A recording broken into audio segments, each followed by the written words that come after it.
That smile. I swear I could stand in the fucking pouring rain, see it, and I'd feel like the sun is shining on me all over again.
Ha! Here we go.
Motherfuckers!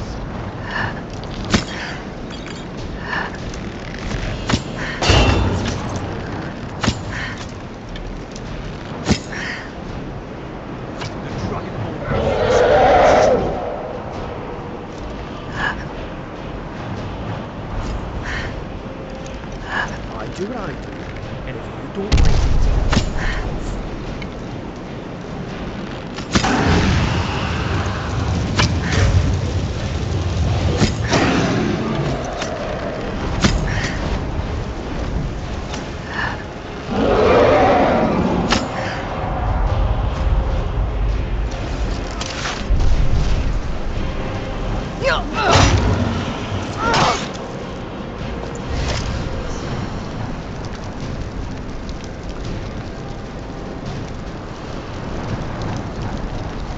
dagger of Sir Marcus gives me.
Don't even think about it. Find my pickaxe yet? Geldis Sadri wants you to try his new drink. Perfect. I was just thinking about heading over for a drink. Thanks for saving me the trip. You tell Cresius he better give that pickaxe back to me. With the Ashbourne threat taken care of, I can give my men the rest they deserve. Well done, friend. And find me that stash of wine. I'm itching to be rid of it. That was unexpected. I don't know what you're playing. It's busier now that things are starting to look up. I guess I might stay a bit longer after all. Considering the differences between Geldis us. Sadri wants you to try his new drink. Geldis needs to bottle this up and send it to the mainland instead of wasting his time out here. His drinks are outstanding. I have nothing but good Thanks. intentions towards everyone in this town. The East Empire pendants. Speak quickly. Still buying East Empire pendants? I'm beginning to like this partnership. Here you go.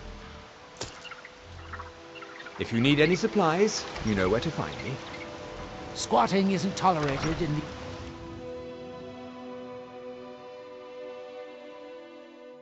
My work. Welcome. Let me know if you want anything. Think I got a clean mug around here somewhere. You look able to venture outside of town. Perhaps you could help me recover something precious that was lost. Geldis Sadri wants you to try his new drink.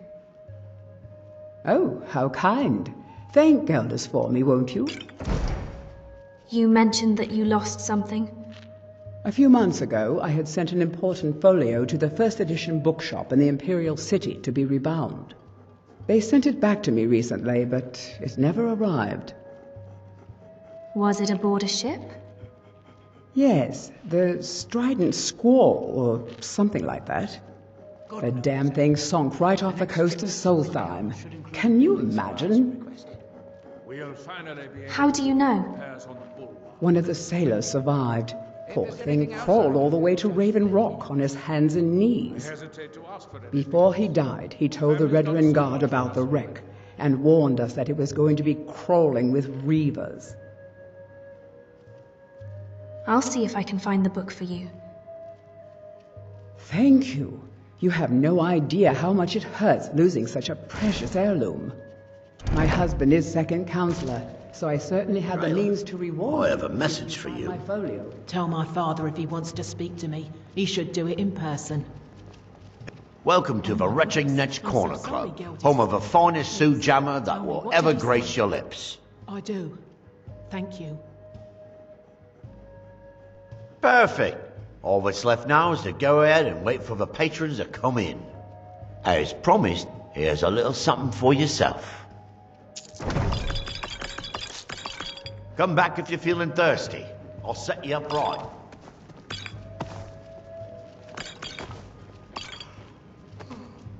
Bend will. You don't need a shout for that with me, love. You do it all the bloody time.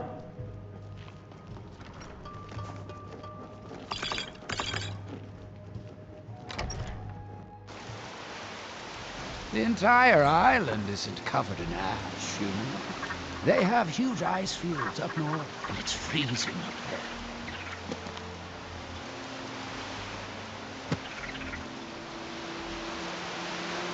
Keep moving.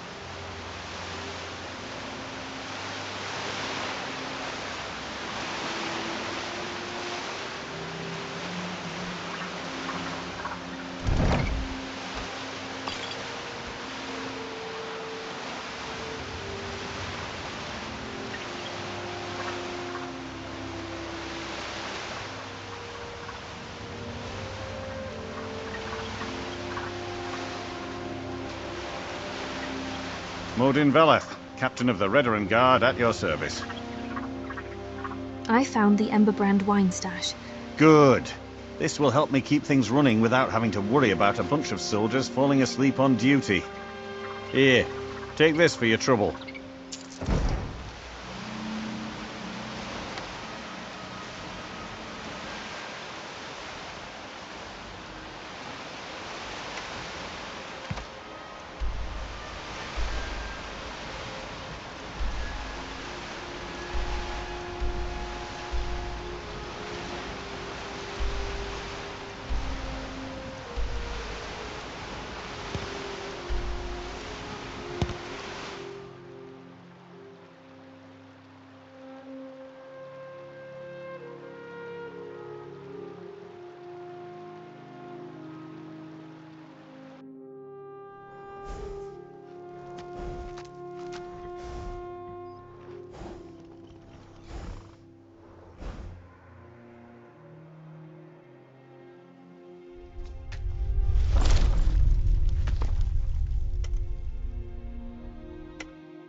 Hold, traveler.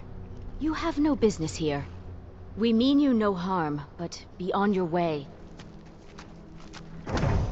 Leave. Now!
that world will cease to be. Here in his temple.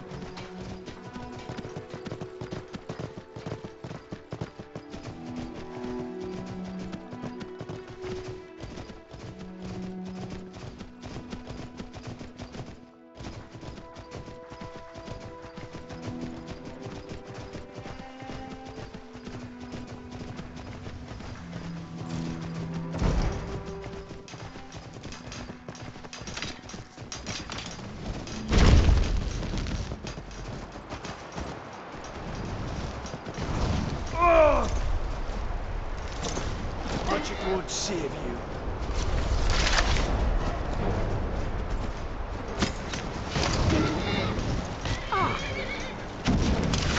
I'm ending this right now! I will purify the world from Mira.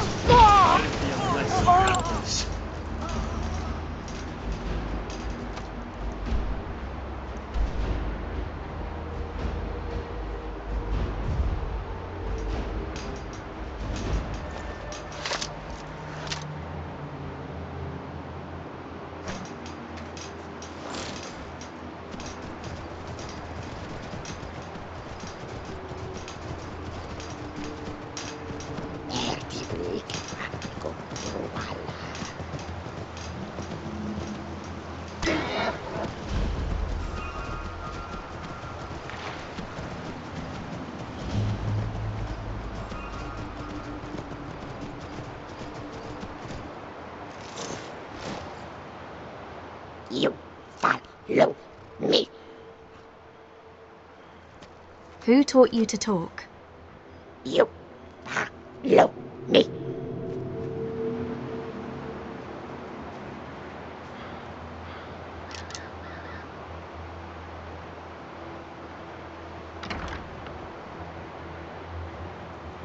Elifaka tu kawa. Elifaka tu kawa.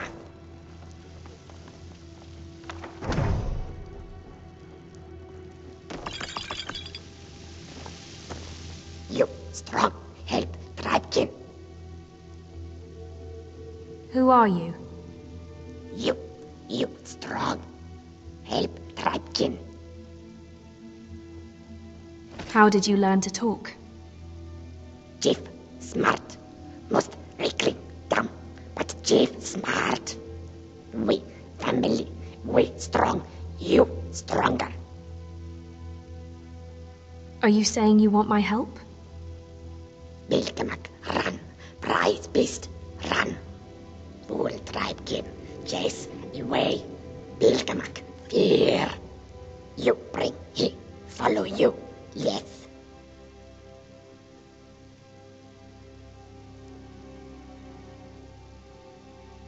Bilgamak is an animal of some kind and you want it back? Bilgamak, prize beast, you find, he, follow. Bilgamak, love meat, give meat, he follow, you go.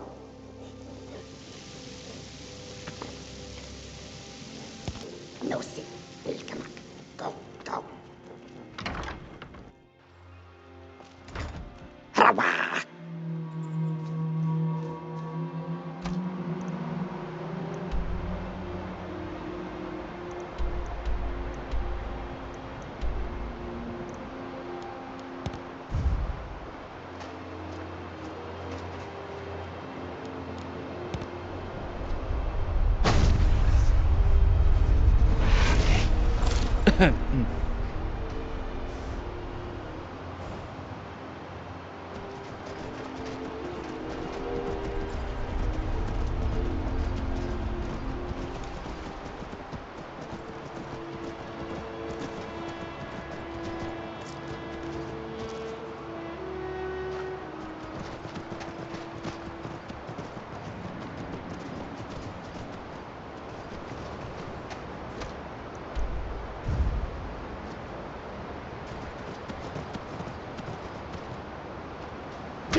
you're going to pay, Outlander.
Oh, it's you. What's going on? This isn't good. We only got a little ways in when something managed to wake up the Draugr. Before I could blink, all the miners were dead, and I was next in line. Don't think anyone else made it out alive. This is what I get for skimping on labor. What now? Well, unless you want to deal with the Draugr, this whole little venture of ours is over. Might be over either way. It looked like a dead end before the place started crawling. We could have missed something, though. I don't know.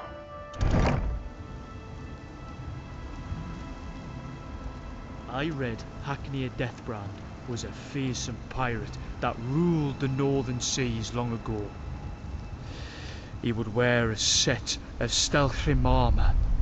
That armor will be yours once he meets my blade.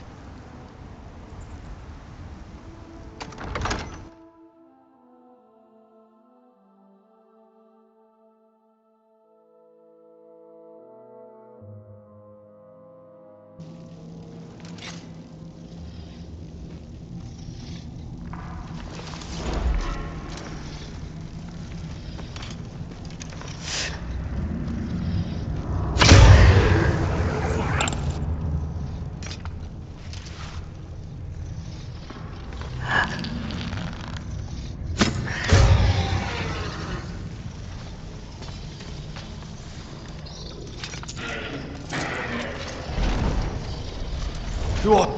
Let's do this.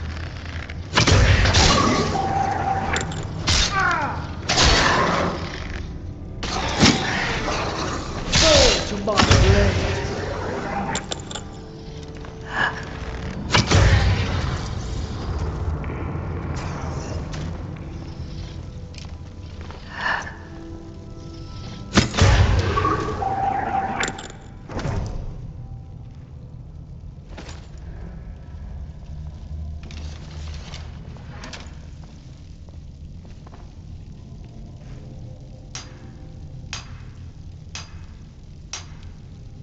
Well, it's not the first ruin we've delved into.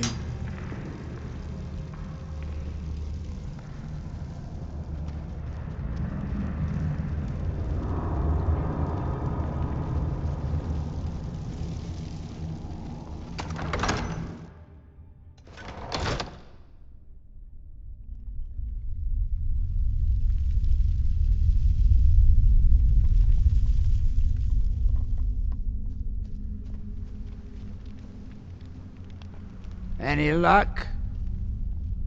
I've dealt with the Draugr and found a way past the dead end. Well, perhaps there's some hope for us yet. Now, I have to go recruit some more miners. It won't be easy, seeing as none of their friends came back from the first attempt. We'll have to sweeten the pot a bit this time. I think I'll need, say, 2,000 septums to hire replacements. Here. I never get tired of that sound.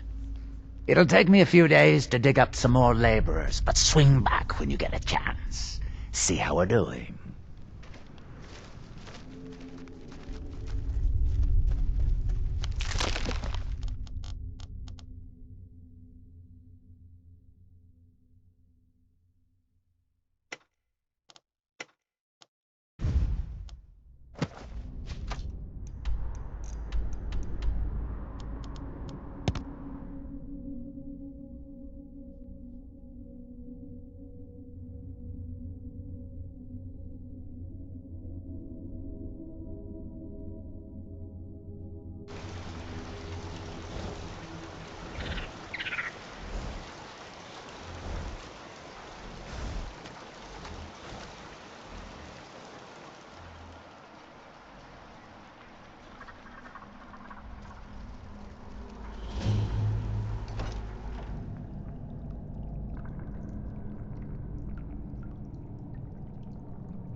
Damn it, woman. I said to leave me be. Cretius, last time you explored the mine, you almost fell to your death. I'm not spending the rest of my days as a widow. And I'm telling you that I'll do whatever it takes to find my great-grandfather's remains. He's down here. I can feel it. That was almost 2 centuries ago. There may be nothing left to find. Just let me go, woman. Cretius, you're an obstinate old fool, and you're going to get yourself killed. Did I just see something in the shadows? Was my eyes playing tricks on me? Who in the blazes are you? Can't you see I'm busy? Busy doing what? Why should I tell you? I don't even know who you are. Perhaps I could help. Maybe. Been difficult trusting people lately. They think I'm crazy. But mark my words, these mines hold a secret that could put Raven Rock back on the map.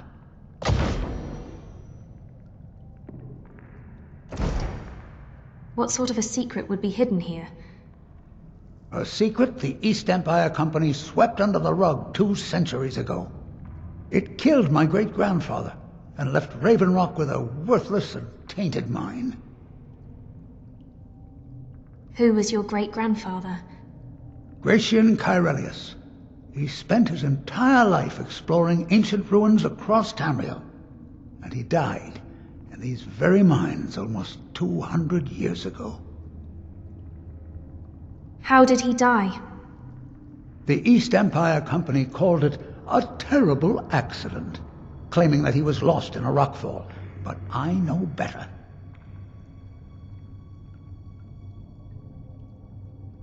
What's your proof? My wife and I were cleaning out our home, and we came across some of my great-grandfather's things locked in an old chest. I found an unsent letter he'd written to the East Empire Company, and a key. What did the letter say? It describes a discovery that was made in the mine by some of the diggers. They wanted Gratian to take a closer look. The East Empire Company must have felt it was of great value, as they locked that section of the mine off from everyone else.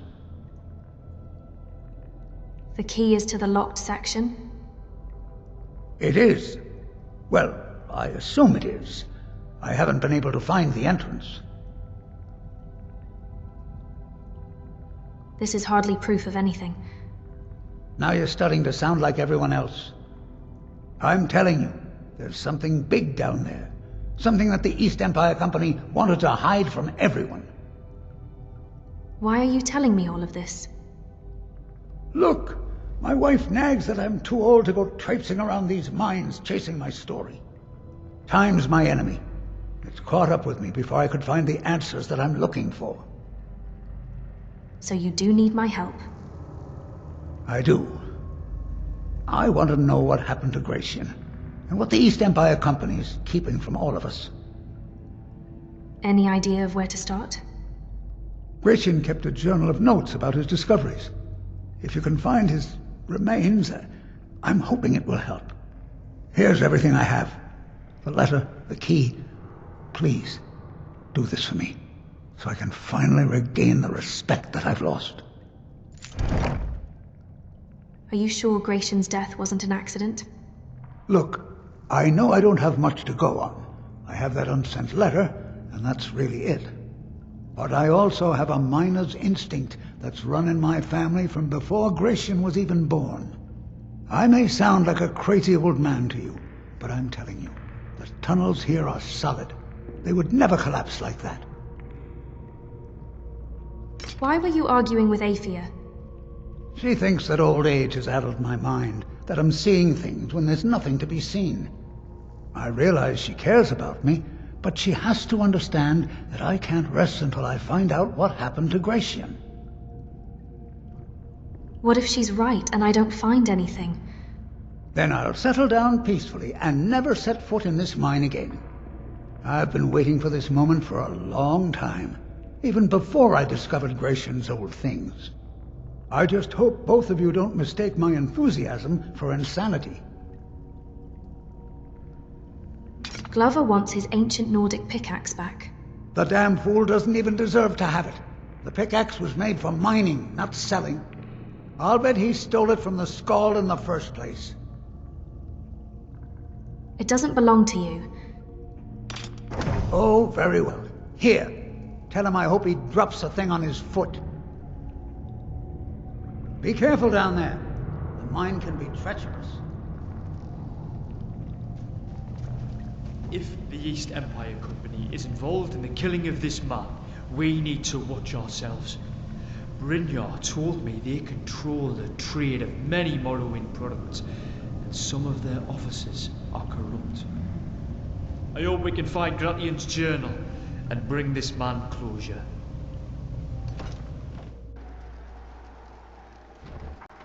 Try the lower side.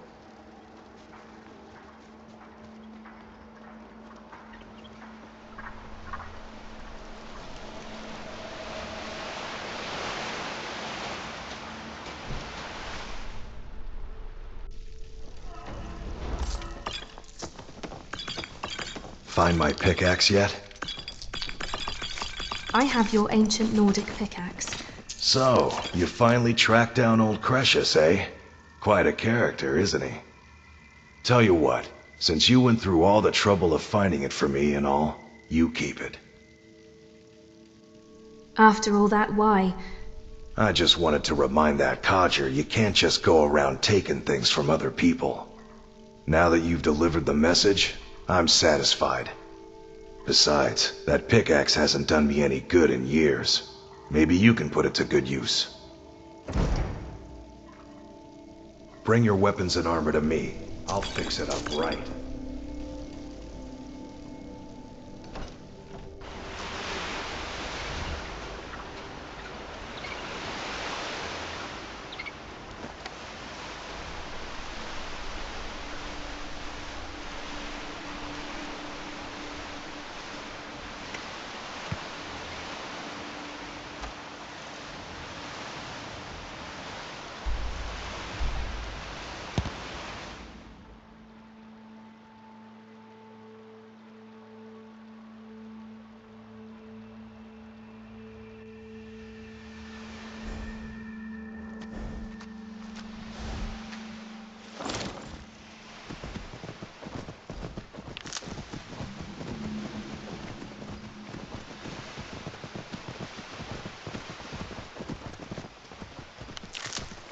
We have come south to test our worth against the mighty Netch. Will you join us? Sounds fun. I'll join your hunt. Well met, friend. May we all fight or die well.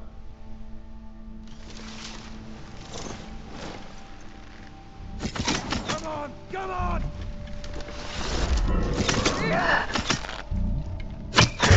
Coming to do your worst.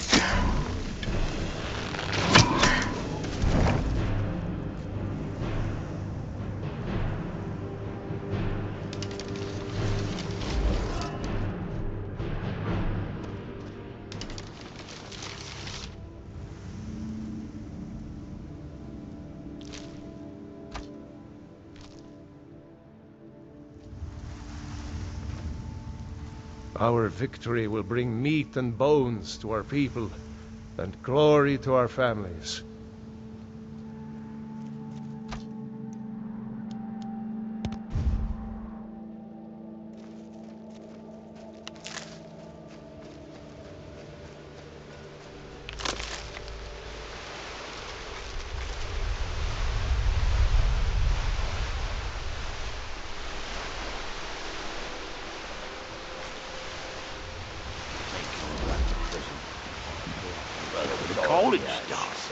Use smart, Boy, picking a fight now, eh?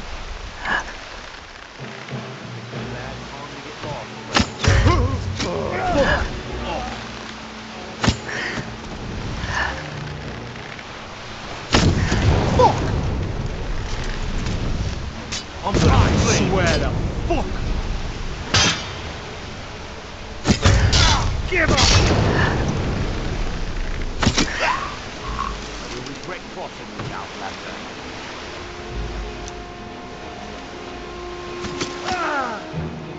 You really don't want to fuck with me!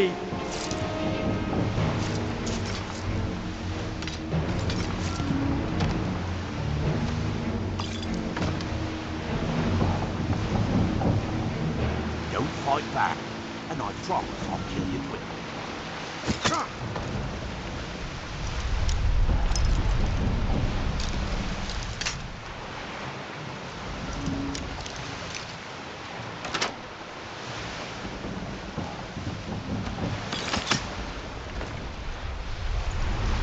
I've had worse.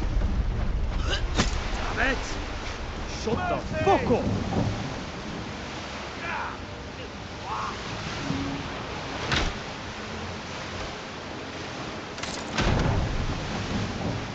And you can fuck right off.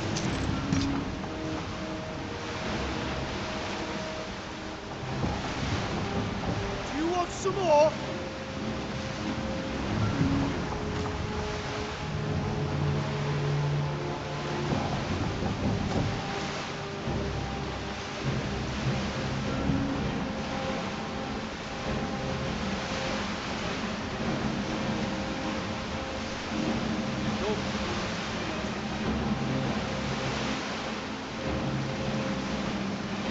Watch you don't slip and fall on your ass.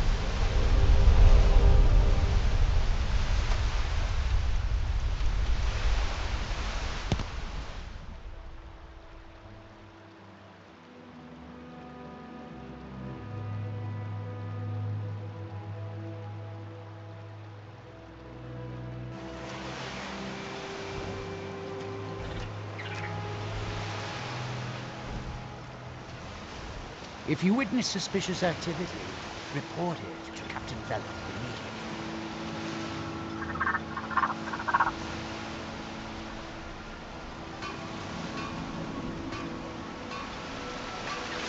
This is House Redorin. Can I help you? As the wife to the second counselor of Raven Rock, it would be my pleasure to help you any way that I can. I've found your missing folio. You have? You have no idea what this means to me, to my family. Reclamations bless you. Well, you've certainly proven your worth around here to me. Please, accept this gift as a token of my appreciation. Who's your husband? Adral Arano, second counselor of Raven Rock. How I hate that title. Damn fool's going to get himself killed over it someday. He's in grave danger, and yet he continues to place himself in harm's way. When I fall asleep at night, all I can do is hope he'll still be there when I awaken. This island was never meant for us. There's too much death here. Perhaps you should return to Morrowind. I assure you, if I could convince Adral to do that, I'd be on the next ship back to Blacklight. Unfortunately, Adral and Councillor Morvain are very close friends, and they will never abandon one another, despite my feelings. You haven't told him how you feel? I'm the wife of a second counselor, and certain things are expected of me. The most important thing is that I stand by Adral no matter how I feel, and I intend to do that until we get off this miserable rock. Where are you from originally? Adral and I lived in Blacklight, the capital city of Morrowind. House Redorin has improved Blacklight substantially over the last 1,000 years. Its grandeur rivals that of Mournhold itself. The root spire where the Council of Great Houses meet is something to behold. Sounds like quite a sight. I haven't seen the city in over 50 years. Even for a Dunmer, that seems like an eternity. Regardless, I hope to return there someday, which doesn't seem likely given my husband's commitment to Councillor Morvain. Good journey, traveler. On behalf of House Redorin and as Councillor of Raven Rock, I bid you welcome. Do you rule all of Solstheim? Solstheim is theoretically under my rule, but without revenue from the mine, I lack the resources to actually govern anything but Raven Rock itself. Not that there's much beyond the confines of our town anyway.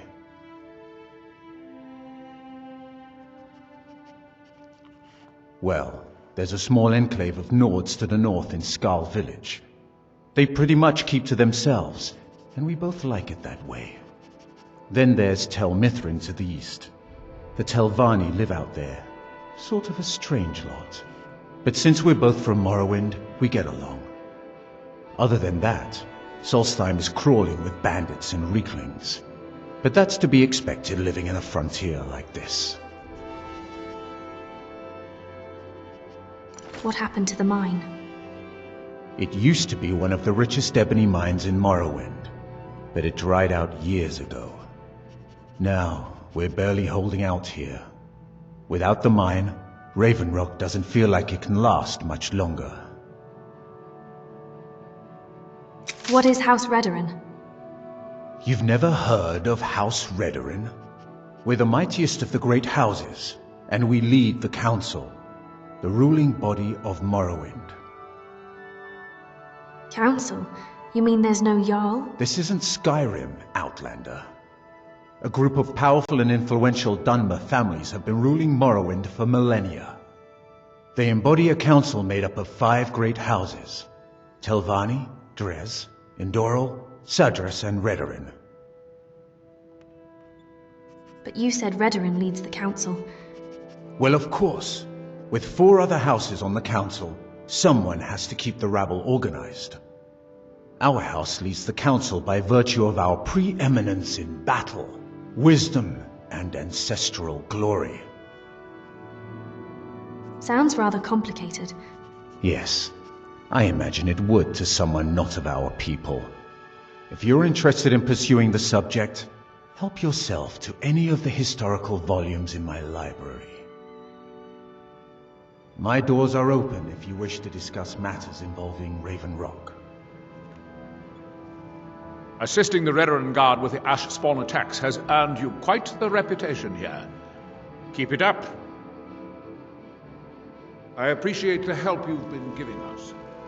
Citizen. If you think you have it bad, try walking the bulwark at night.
You're dead!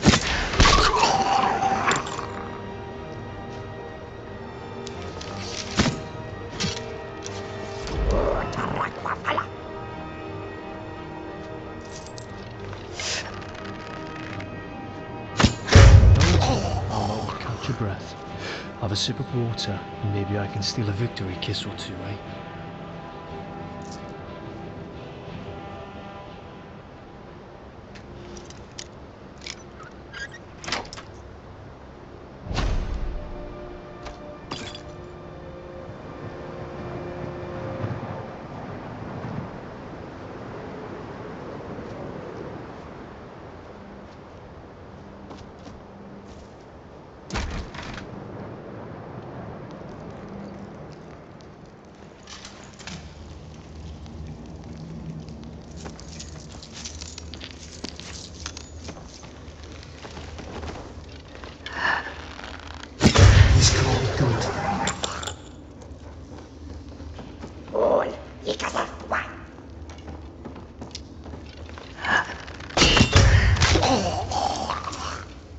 Darling, I think we're about to have company of the hostile kind.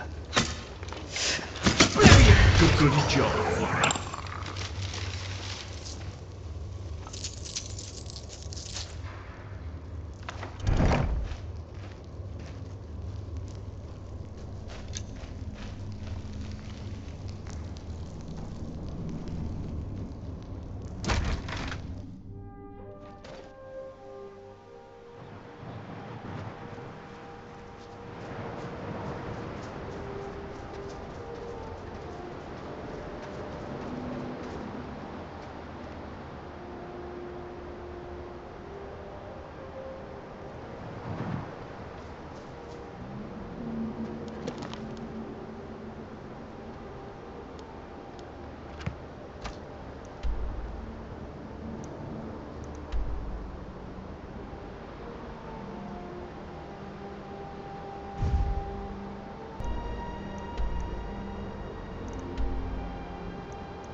There's just no bloody end.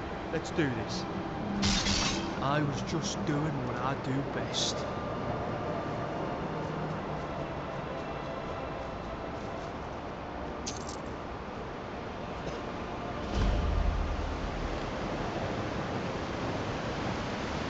Come back here.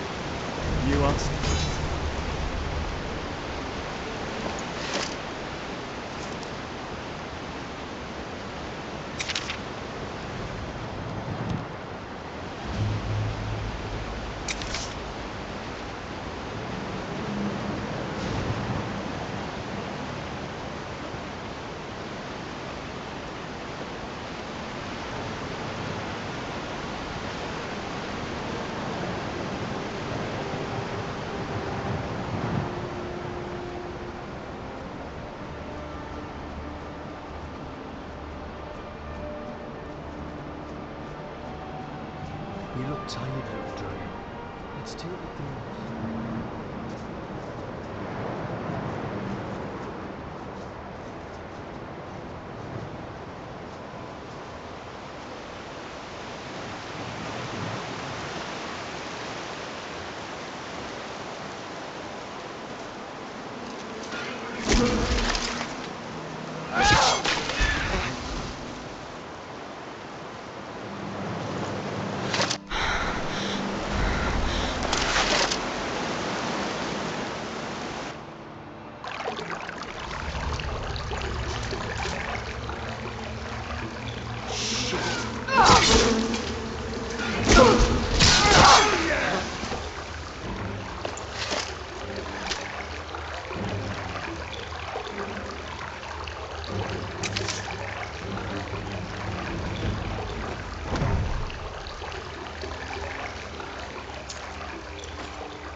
Did you know trap roots and dwarven oil have the same effects?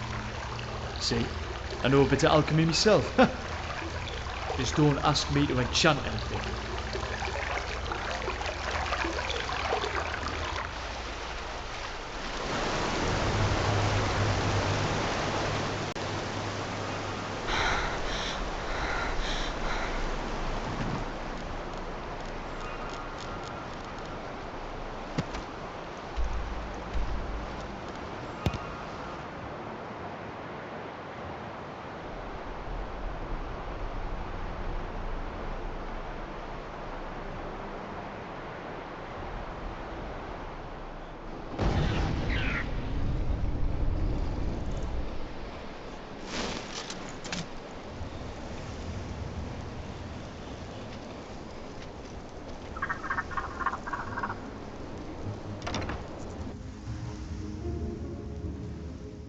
Got something for just about everybody in here. Give a holler if you have any questions.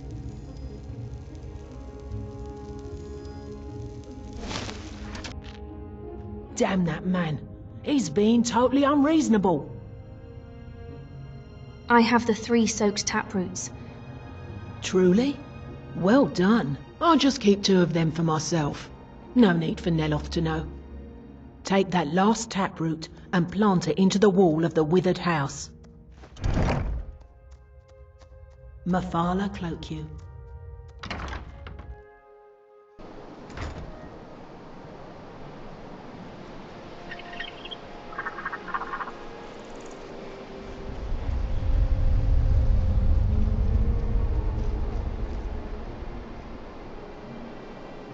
I can see you should have failed. Stay close. I'll keep you warm.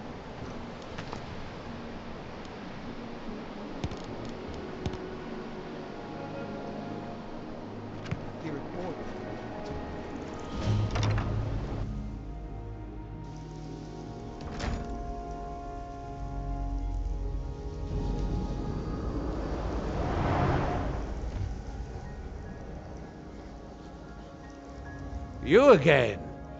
Didn't I see you in Raven Rock? What is this building? This is a Telvanni tower. It's my citadel, grown from the spores of the giant fungus trees found in Morrowind. Back in the homeland, there are other Telvanni wizards that have them as well. Telvanni? What are the Telvanni? The Telvanni are the master wizards of Morrowind. The greatest of us grow magical towers like this one from the mighty fungus trees. Together we form House Telvanni, one of the great houses of Morrowind. The great houses rule what is left of our once proud nation. You must be a very powerful wizard. I am likely the greatest wizard you will ever meet. Who else do you think could create a staff enchanter? If you make yourself useful around here, I might just let you use it.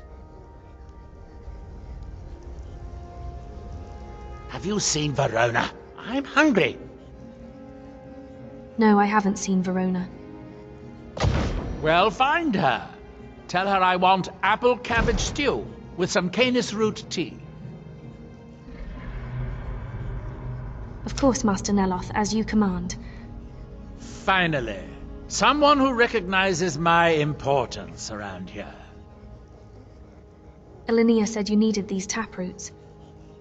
Yes, I do.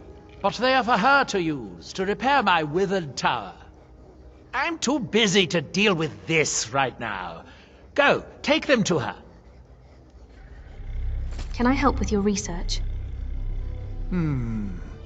I do have a new spell I'm working on. I hope to be able to conjure ash spawn. If I could get a sample of ash from an ash spawn, that would be quite useful. I've made this special tool that will extract... Well, you don't need to know the details. Just go harvest a sample. Of course, the creature will have to be dead first, but I trust that's something you can bring about.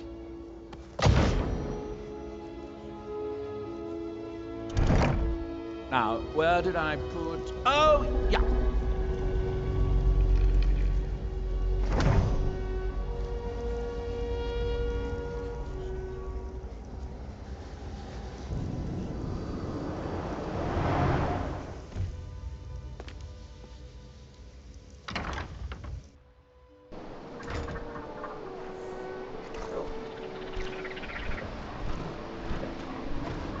You've got to help me. I conjured an Ash Guardian and now it's running amok. I can destroy it for you. Thank you. I was hoping you would. Hurry. I'll keep Master Neloth distracted. You're as good as dead.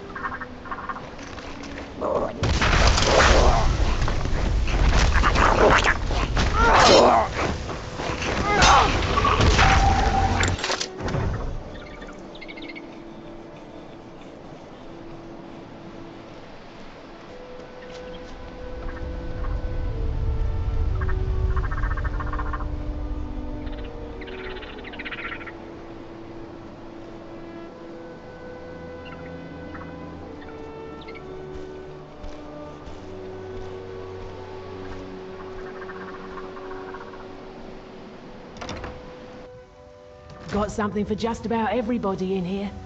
Give a holler if you have any questions. Someone should do something about that damned Ash Guardian.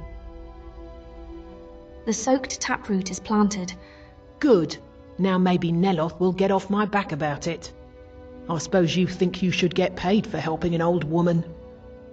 Here, take these. I'll sell you more if you come back later. Have you seen Verona? She left for Raven Rock hours ago. She promised to bring me back some fresh blisterwort.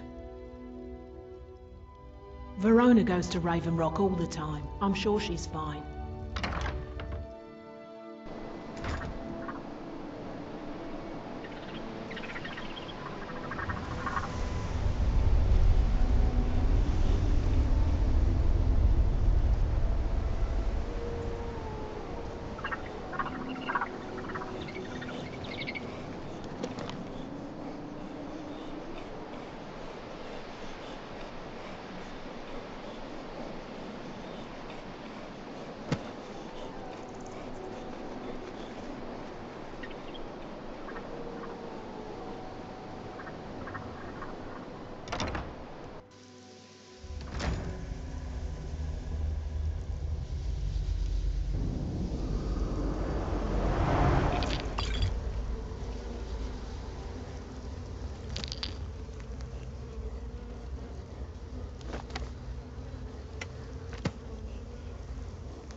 Is it done? Is the Ash Guardian gone? I've destroyed the Ash Guardian. What a relief. Master Neloth surely would have punished me had he found out. I don't have any gold to pay you with, but I can give you the staff. Fix the staff, and I'll teach you the spell. What went wrong with the Ash Guardian spell? Oh, it turns out that the spell requires a heart stone to cast properly. I didn't have one with me when I cast it. If you cast the spell without a heart stone, it attacks anything in sight. All right then. Have you found Verona yet? I could really use some tea. Verona went to Raven Rock on an errand. I don't care where she is. Go get her, now. And my tea better be hot. You think someone is out to get you? I don't know, but I mean to find out. I still have some research to do before I'll know anything for certain.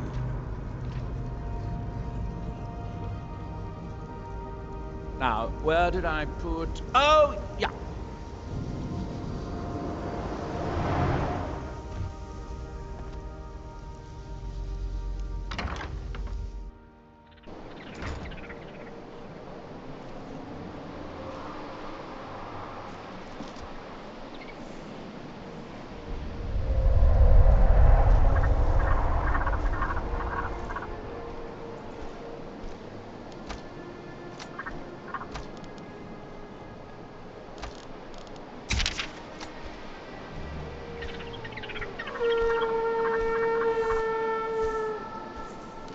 Keen dogs.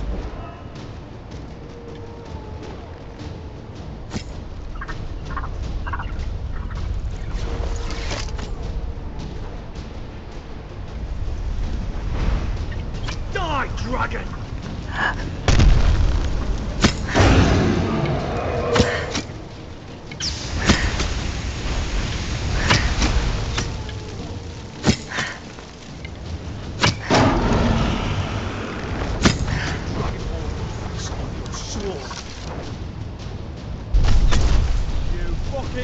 oversized message!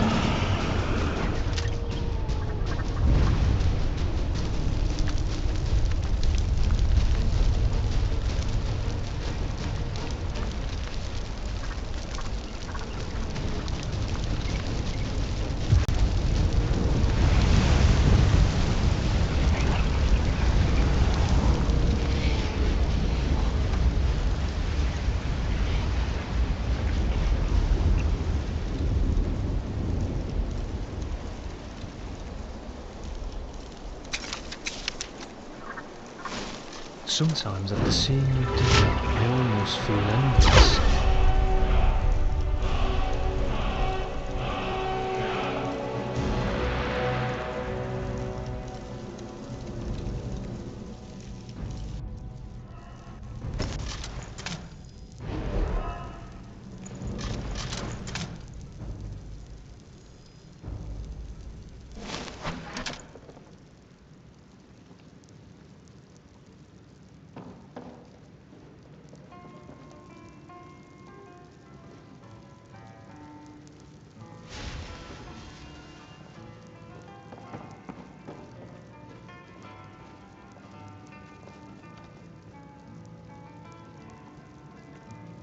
That could have gone worse, I suppose.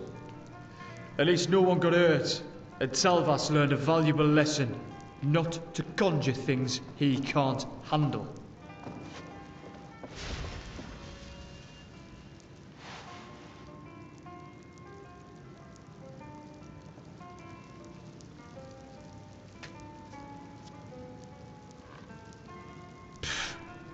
Why doesn't he collect his own damn ashes?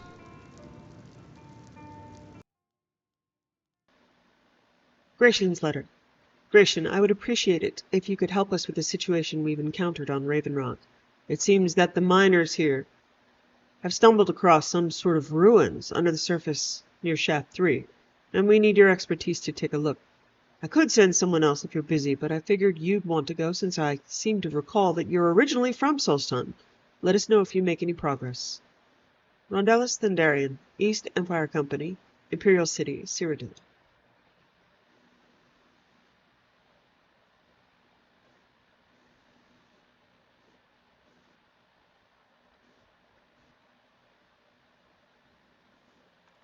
Stenemia's Journal, Volume 2. 13th of Rain's Hand.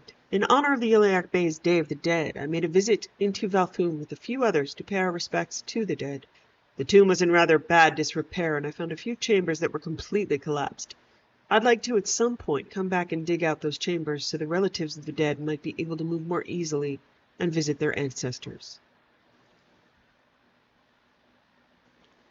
Stenemia's Journal, Volume 5.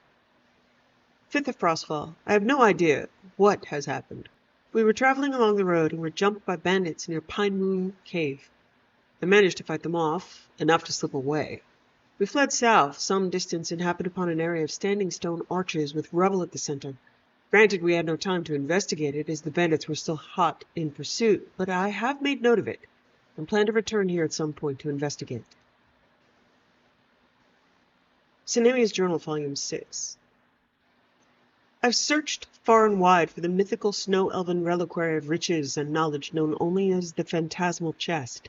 This magical coffer is ghostly in form, and as tales tell, will appear completely randomly in places all across Skyrim, awaiting a single day and night for someone to discover it, before vanishing into thin air only to reappear someplace else. I've searched for months, camping in various locales in the hopes of catching a glimmer of the glowing, translucent chest. The other night I swore that I saw it, only to discover it was in fact the glow of a wisp mother. I was so angry I actually attacked and defeated the thing. I broke down afterwards, realizing the gravity of the situation I could have been in. A few days later I actually caught a glimmer of the chest. I was at the excavation site at Angervund and glanced up as I was going back inside and saw the ghostly chest. My heart leapt and then sank into my stomach as it faded away. A few weeks later I spotted it again at Arkwind Pass. I was investigating a coffin laying under a pair of crossed arches and saw it up on the ridge to the east. I dropped what I was doing and immediately ran toward it. I swear I came within mere feet of it before it once again vanished. I waited in that exact spot, dropped my tent and set up a fire, and waited 3 whole days and nights before giving up. I swear this chest will be the death of me.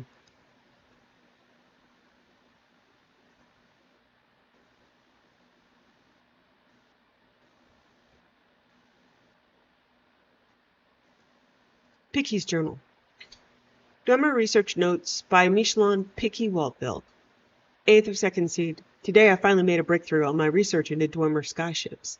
The tablets I translated from the ruins on the coast of Menevia make reference to a hidden tower, but not one over or under the land. If I am interpreting this right, there is, or rather was, an outpost hidden in the Iliac Bay somewhere. This is too good not to investigate. I'll take this proposal to my colleagues and see about proving my theory true. This could change the way we look at the Dwemer and their movements around Tamriel. 11th of 2nd Seed. I'm writing this from the back of our expedition cart. We plan to travel to the Isle of Balfier, and from there rent a boat. I believe we'll find it somewhere between the Isle and Daggerfall. I haven't told my colleagues, but this is merely a hunch and not something I translated. 27th of 2nd Seed. We've been crossing back and forth across the bay for what feels like an eternity. The crew and my friends are getting very sick of this constant bad luck. At least the weather is on our side. If we don't find something soon, I won't have enough gold to keep the captain paid. 5th of Mid-Year. When we were all ready to turn back, we found something. No more than a few feet wide, but it's definitely a small platform of Dwemer origin. There's a sealed door heading down inside, too. We're throwing everything we have at it to get it open. 7th of Mid-Year. I'm writing this from inside my first major discovery. Looking around the rooms we've had access to, there are more references to touching the heavens. Perhaps this tower was once taller? I think we found some kind of control room, but the boilers in this place have run dry long ago. Luckily, we had a lot of crates on board that were being broken down to relight them. I'm anxious what we might find if we can restore the lights and locks.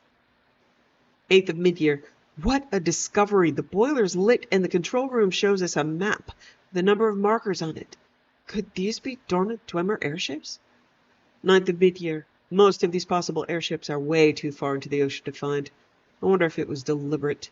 There is one that might be possible. It seems to be on the Isle of Solstheim to the north of Morrowind. I'm growing concerned about what we may have woken up in this place as more boilers start up. I wonder what might be stirring. Many of the doors are still sealed off.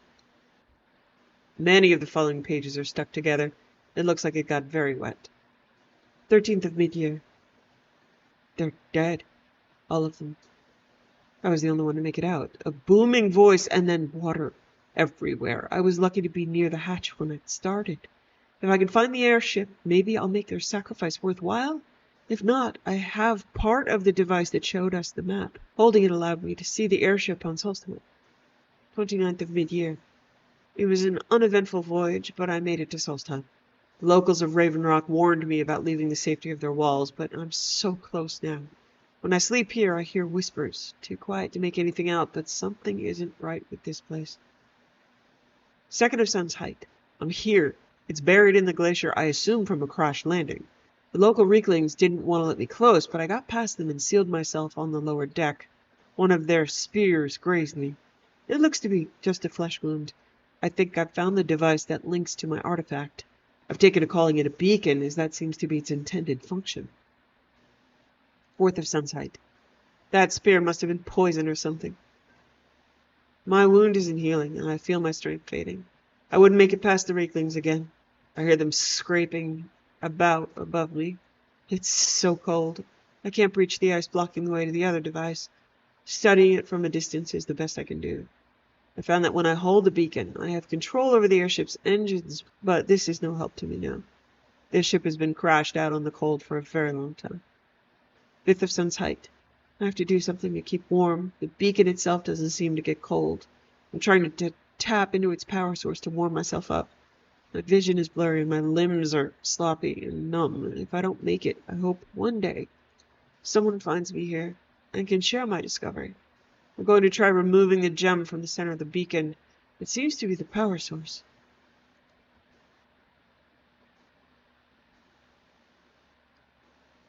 Guide to Velmora. Velmora is located at the southern edge of the West Gash, at the point where the region converges with the Ashlands. the marshes of the Bitter Coast, and the lush plantations of the Ascadian Isles. Principal districts in Balmora.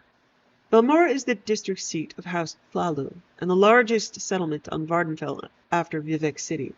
Balmora's 4 districts are Hightown, the Commercial District, Labour Town, and Fort Moonmoth. Hightown, on the hill to the west, has the Tribunal Temple, Hlalu Council Hall, rich manors, better shops, and the Morag Tong Guild Hall. The Commercial District, just west of the river, is centered at the large plaza north of the South Gate, the Strider Port along the south wall, east of Southgate, Fighters Guild and Mages Guild, and most of Balmora's shops and inns are located along the streets of the Commercial District. Labour Town, east of the river, where the commoners and poor live, has several modest corner clubs and a few merchants. Fort Moonmoth, a long way southeast of town, houses the Legion garrison and the Imperial cult. Services. House Hlalu services are available at Hlalu Council Manor in Hightown. Temple faithful seek solace and services at the Balmora Temple in the southeast. Outlanders must travel outside the town walls through Southgate and east along well-marked roads to Fort Moonmoth for Imperial Legion and the Imperial Cult services. The guild halls of the Fighter Guild and Mages Guild are on the street north from the plaza in the Commercial District. Morag Tong services are available at their guild halls in the extreme northwest of Hightown. Better shops are in Hightown on the hill, with numerous merchants in the Commercial District west of the river, and a few traders in Labour Town east of the river. Notable figures. None of the Hlalu councillors live in Balmora. Milena Dorvain at the council hall is the ranking Hlalu local. The Fighters Guild. Adis Fire Eye is the steward. Rannis Athris is the Mages Guild steward. Ethasi Rilvain is the Morag Tong steward. Feldrello Sadri is the ranking cleric of the Balmora Tribunal Temple. Colorful Sugarlip Sabasi, a freelance facilitator of no fixed address, is often rumored to be the local boss of the Thieves Guild. Transportation. A good road leads south to Pelagiad, Sedanine, Ebonheart, and Vivec. A rugged wilderness track leads southwest along the Odai River to the fishing village of Hlaod. Improved roads head north to Caldera and Aldrun. The Silt Strider Port is on the west side of the river near Southgate. Silt Strider service goes to Aldrun, Suran Aldrun, and Sedanine. Guild guides at the Mages Guild can teleport you to Aldrun, Vivec, Caldera, and Sadrith Mora for a fee. Hlaod is southwest on the coast. An unimproved trail leads northeast up the ravines of Foyada Mamea to Ghostgate. The path is easy to follow, but dangerous beasts threaten pilgrims who travel this route to Ghostgate Shravan.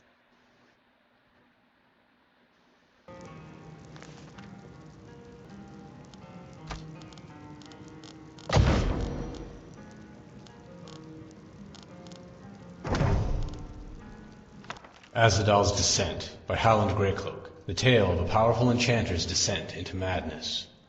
In the days beyond memory, when men first walked the lands of Skyrim, there arose in the city of Sarthal a great enchanter. As a boy, his gift for magic and artifice had been evident to his tutors. As a man, his skills surpassed them all, and finding nothing more to learn among his kin, he left wife and child and set out to train under the elven masters. A year became 2, then 3. And when finally his path led him back to Sarthal, he found only ruins, for the elves had sacked the city, and all that lived there were dead or gone. Amid the ashes, in the smoldering ruins of his home, he swore a terrible oath of vengeance, and from that comes the name the legends give to him, Azadal, the Embittered Destroyer. Alone, he could do nothing, and so he bided his time, delving deeper into his art than any before him. From the Dwemer, he learned the 7 natures of metal and how to harmonize them. From the Aelids, the ancient runes and dawn magic even the elves had begun to forget. Among Falmer and Chimer and Altmer he traveled, taking what he could from each, and all the while plotting how he might turn that knowledge against them. Finally, word reached him of Isgrimor and his companions, newly arrived from Atmora. For 3 days and nights he rode north, and met them as they made landfall on the icy coast near the ruins of Sarthal, which the elves had fortified against them. He offered the companions his service, and all he had produced in his years of labor. And with the Atmoran steel imbued with his enchantments, the elves fell before them, and at last he had his revenge. But he was not content. His craft had become his life, and his hunger for knowledge still gnawed at him, driving him to delve ever deeper. At long last, he exhausted the lore of the elves, but it was not enough. He sought the secrets of dragon runes, and won for himself a seat among their high priests, but it was not enough. and at length he turned his gaze to the plains of oblivion and found there both power and madness. Some say he ventured there never to return, others that he was betrayed by his fellow dragon priests and killed, or driven into hiding in the ruins beneath his beloved Sarthal. Among the Skald of Solstheim, it is said he fled to their island and was sealed in the depths of Kolbjorn Barrow, together with the last of his relics. But that is the tale, as it was told among the bards of Winterhold. Whatever the truth, the legend of Azadal was intended as a warning. In pursuit of perfection, one must take care that the pursuit itself does not become all-consuming.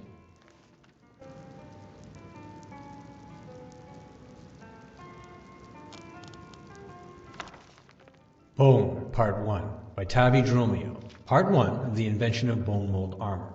It seems to me, said Garrus, thoughtfully looking into the depths of his flint, that all great ideas come from pure happenstance. Take, for instance, the story I told you last night about my cousin. If he hadn't fallen off that horse, he never would have become one of the Empire's foremost alchemists. It was late one mid-ass night at the King's Ham, and the regulars were always especially inclined towards philosophy. I disagree, replied Ziomara, firmly but politely. Great ideas and inventions are most often formed slowly, over time, by diligence and hard work. If you recall my tale from last month, the young lady, who I assure you is based on a real person, only recognized her one true love after she had slept with practically everyone in North Point. I put it to you that neither is the case, said Hallgerd, pouring a topper on his mug of grief. The greatest inventions are created by extraordinary need. Must I remind you of the story I told some time ago about Arslik Owen and the invention of bone mold? The problem with your theory is that your example is entirely fictional, sniffed Ziomara. I don't believe I remember the story of Arslik Owen and the invention of bone mold, frowned Garrus. Are you sure you told us? Well, this happened many years ago, when Vardenfell was a beauteous and green land, when Dunmer were Chimer, and Dwemer and Nord lived together in relative peace, when they weren't trying to kill one another. Hallgerd relaxed in his chair, warming to his theme, when the suns and moons all hung in the sky together. Lord, mother, and wizard, grumbled Ziomara. If I'm going to be forced to hear your ridiculous story again, pray don't embellish and make it any longer than it has to be. This all happened in Vardenfell quite some time ago, said Hallgerd, ignoring Ziomara's interruption with admirable restraint. During an era of a king you would never have heard of. Arslik Owen was one of this king's nobles, and a very disagreeable fellow. Because of his allegiance to the crown, the king had felt the need to grant him a castle and land, but he didn't necessarily want him as a neighbor, so the land he granted was far from civilization. Right in an area of Vardenfell that is, even today, not quite civilized. Arslik Owen built a walled stronghold and settled down with his unhappy slaves to enjoy a quiet if somewhat grim life. It was not long before his stronghold's integrity was tested. A tribe of cannibalistic Nords had been living in the valley for some time, mostly dining on one another, but occasionally foraging what they like to call dark meat, the Dunmer. Ziomara laughed with appreciation. Marvelous! I don't remember that from before. It's funny how you don't hear much about the Nords' rampant cannibalism nowadays. This was obviously, as I've said, quite some time ago, said Hallgerd, glaring at part of his audience with civil malevolence.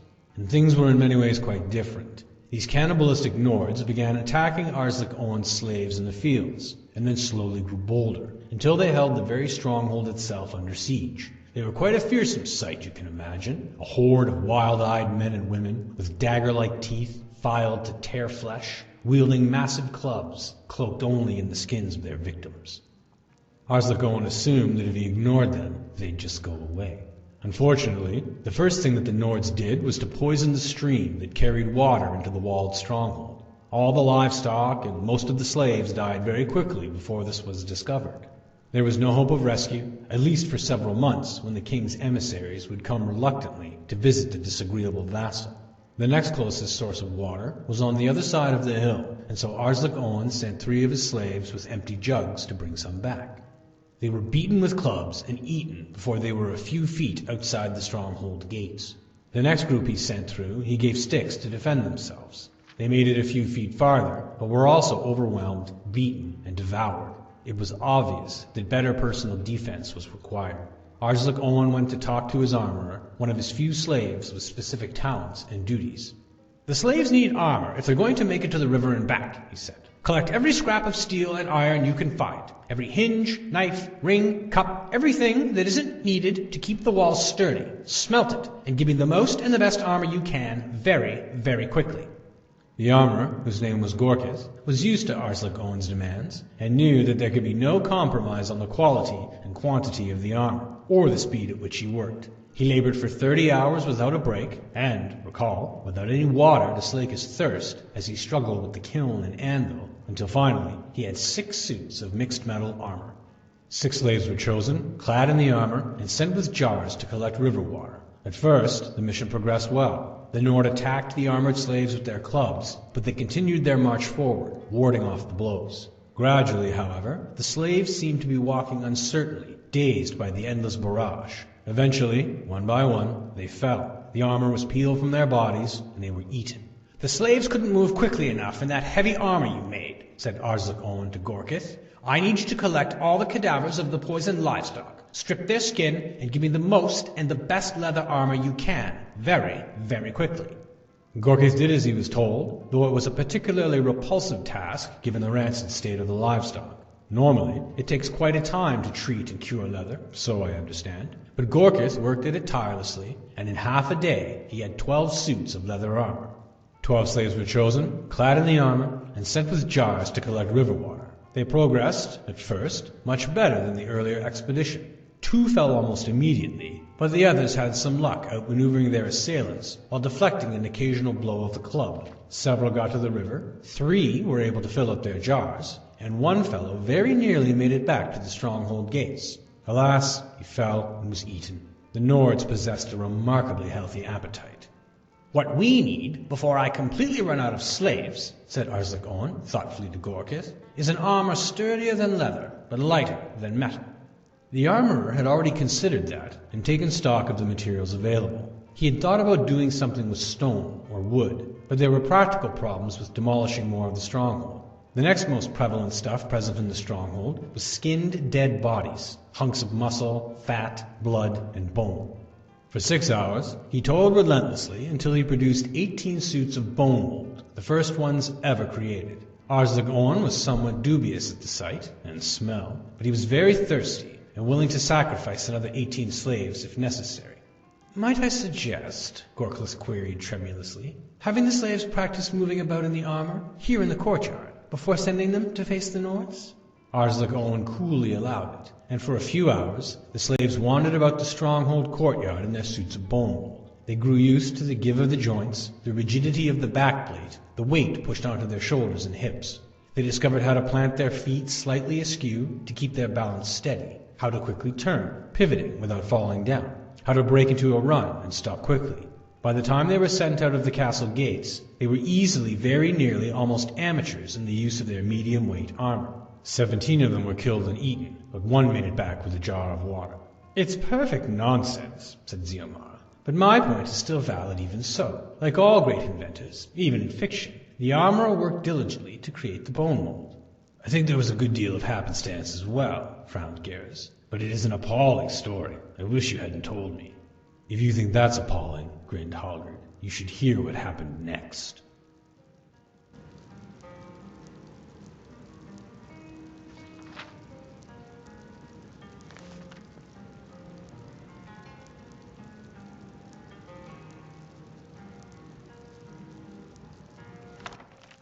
Bone, Part 2, by Tavi Dromio, Part 2 of the Invention of Bone Mold Armor. "What do you mean the story gets more appalling?" Garrus was incredulous. "How in Boethiah's name could it get more appalling?" "It's a ruse," Ziomara scoffed, ordering 2 more mugs of grief and a glass of Flynn for Garrus. "How much worse can a tale get which prominently features cannibalism, abuse of slaves, and the regular placement of rotting animal carcasses?" "Don't you dare me," growled Hallgerd, annoyed by his listener's lack of appreciation of his prose styling. "Remind me where we were." "Arslik Owen is the owner of a stronghold under siege by savage, cannibalistic Nords," said Ziomara, keeping a straight face. "After a lot of deaths, and several unsuccessful attempts to get water, he had his armorer with the unlikely name of Gorkith outfit his slaves with the first ever bone mold armor. One of them finally makes it back with some water. "It was only 1 jar full of water," said Hallgerd, pulling back in his chair and continuing the tale. and Arslan Owen drank most of it, passing the remains to his dear armorer Gorkith and the last dribbles to the few dozen slaves who still lived. It was hardly enough to sustain health and well-being. Another expedition was necessary, but they had only one suit of bone mold left, and there was only one survivor of the trip. 1 out of 18 slaves made it through the gauntlet of Nords wearing that marvelous bone mold armor of yours, said Arslan Owen to Gorkith.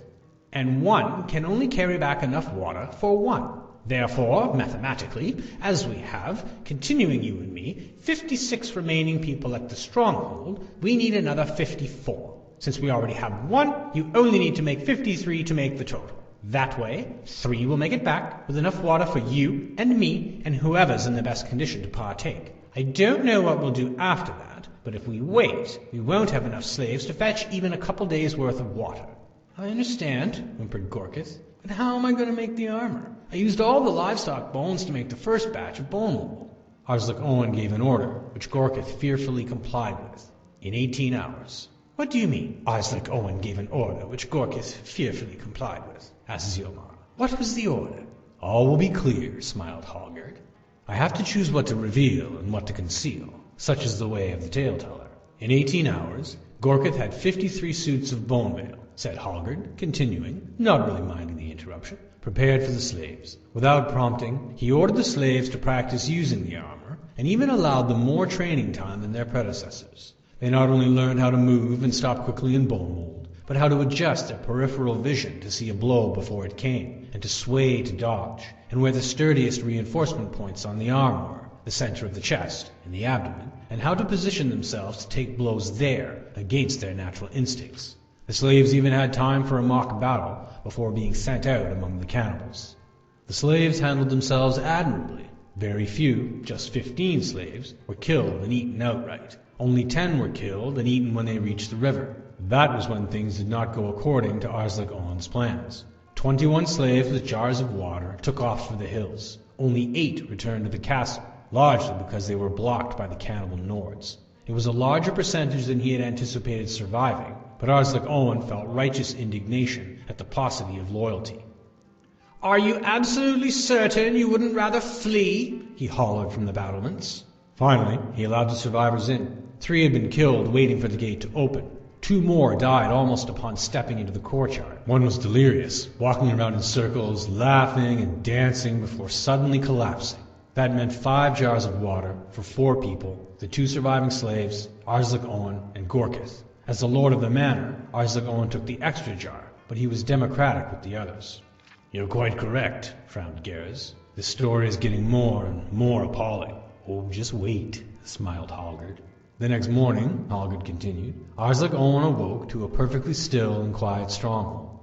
There was no murmuring in the corridors, no sound of hard labor in the courtyard. He dressed and surveyed the scene. It appeared that the fortress was utterly deserted. Arslan Owen walked down to the armorer's quarters, but the door was locked. Open up, said Arslan Owen patiently. We need to speak. 30 out of 54 slaves successfully made it to the river and gathered water. Admittedly, some then fled, and a couple didn't survive because I needed to correct their fickleness. But mathematically, that's a 55% survival rate. If you and I and the 2 remaining slaves made the next run to the river, we too should survive. Zillion and Gello left last night with their armor, cried Gorkith through the door. Who are Zillion and Gello? The 2 remaining slaves. They don't remain any more. Well, that's vexing, said Arslan Owen. Still, we must continue on. Mathematically, I heard something last night, whimpered Gorkith in a funny voice. Like footsteps, only different. And they were moving through the walls. And there were voices, too. They sounded strange, like they couldn't move their jaws very well. But I knew one. Arslan Owen sighed, humoring his poor armor. And who was it? Punnik. And who is Punnik? One of the slaves that died when the Nords poisoned our water. One of the many, many slaves that died, and we made use of. He was always a nice, uncomplaining fellow. That's why I noticed his voice above all the others. Gorkith began to sob. I understood what he was saying. Which was what? Asked Arslan Owen with a sigh. Give me back my bones! Gorkith's voice shrieked. There was silence for a moment, and then more hysterical sobbing. I saw that coming, laughed Ziomara. There was nothing more to be done with the armor for the time being, said Hallgerd, a trifle annoyed at the regular interruptions. So Arslik Owen stripped one of the dead slaves of his suit of bone mold and put it on. He practiced in the courtyard, impressing himself with his natural comfort with medium-weight armor. For hours, he boxed, feinted, dodged, sprinted, skipped, jumped, and generally cavorted about. When he felt tired, he retired to the shade and took a nap. The sound of the king's trumpet woke him with a start. Night had fallen, and for a moment he thought he had been dreaming. Then the alarm sounded again, far in the distance, but clear. Arslik Owen leapt to his feet and ran to the ramparts. Several miles away, he could see the emissaries and their vast and well-armed escort approaching. They were there early! The cannibal Nords below looked at one another with consternation. Savages they might be, but they knew when a superior force was approaching. Arslik Owen joyously dashed down the stairs to Gorklith's chamber. The door was still locked. He beat on it, cajoling, demanding, threatening. Finally, he found a key, one of the few scraps of metal that had not been smelted days before. Gorklith appeared to be sleeping, but as Arslik Owen approached, he noticed that the armorer's mouth and eyes were wide open, and his arms were folded unnaturally behind his back. On closer inspection, the armorer was obviously dead. What was more, his face and whole body were sunken, like an empty pig's bladder. Something moved through the walls, like a footfall, only squishy. Arslik Owen expertly and gracefully turned to face it, completely in balance. At first, it seemed like nothing more than a bubble expanding through one of the cracks in the stone. As more of the flesh-colored, gelatinous matter emerged, it more clearly resembled part of a face. A flaccid, almost shapeless face, with a low brow and a slack, toothless jaw. The rest of the body oozed out of the crack, a soft bag of muscle and blood. Behind Arslik Owen and to the other side, there was more movement, more slaves welling up through the cracks in the stone. They were all around him, reaching out. "Give us," moaned Panik, his tongue rolling about his hanging jaw. "Give us back our bones." Arslik Owen began to rip off his bone mold, throwing it to the floor. 100 figures, more, pooled into the small chamber. "That's not enough." The cannibals had cleared away by the time the king's emissaries arrived at Arslik Owen's gates. They had not been looking forward to this visit. It was best, they thought philosophically, to begin with the worst of the king's noblemen, so to end their trip well. They sounded the alarm once again, but the gates did not open. There was no sound from Arslik Owen's stronghold. It took a few hours to gain access. If the emissaries had not brought a professional acrobat with them for entertainment, it might have taken longer. The place seemed to be abandoned. They searched every room, until finally they came to the armorer's. There they found the master of the manor, folded neatly, legs behind his head, arms behind the legs, like a fine gown, not a bone in his body. "The first part of your story was complete nonsense," cried Ziomara. "But now it doesn't hold true on any level. How could bone mold be made again if the armorer who invented it died before he could tell anyone how he did it?"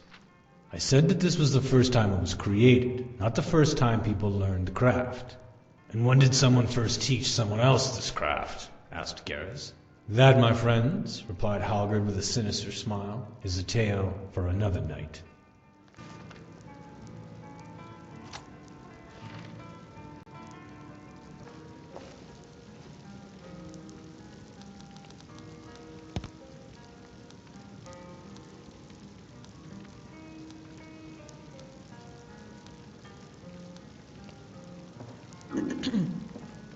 You're a bit pale. Need a drink? Come on, take a few sips for me, my love.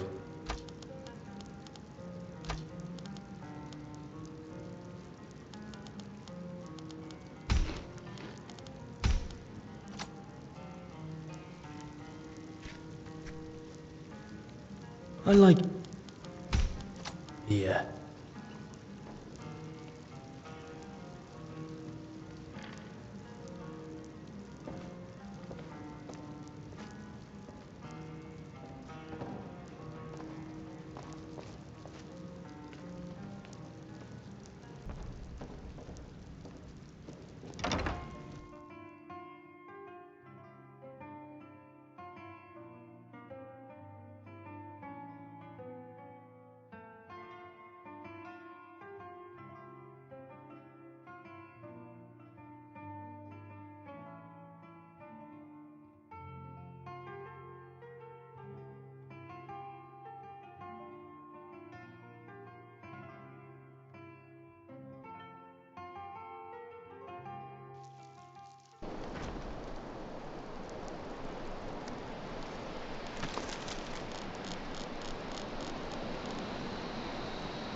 have to wonder, what does the Dragonborn do once he's summoned by the Greybeards? And Of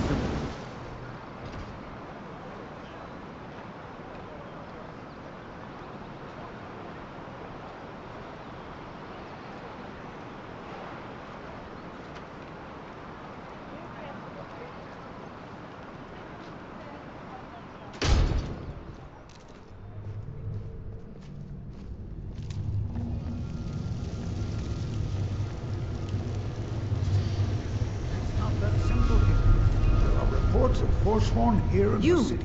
Who are you to approach the Jarl of Markarth? I was looking to purchase a house in Markarth. Very well. You may approach the mournful throne, but watch your words. Keep your eyes open for Forsworn when you're on the roads.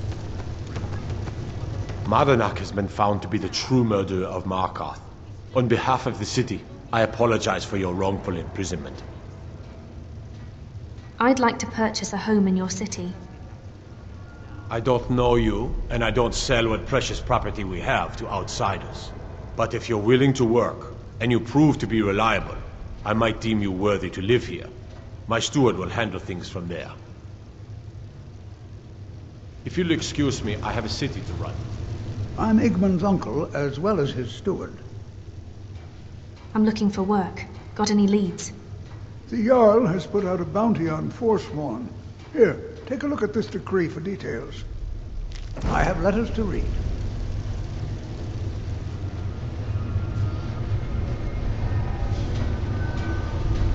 Damn those Forsworn. If they can kill people in my city, I'll have Madanach's head.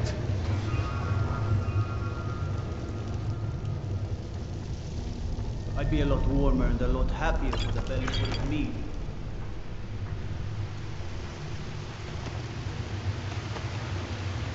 Good to see Skyrim still has such fine people. You give an old man hope. I have things to study. What is it? What? Oh, goodbye.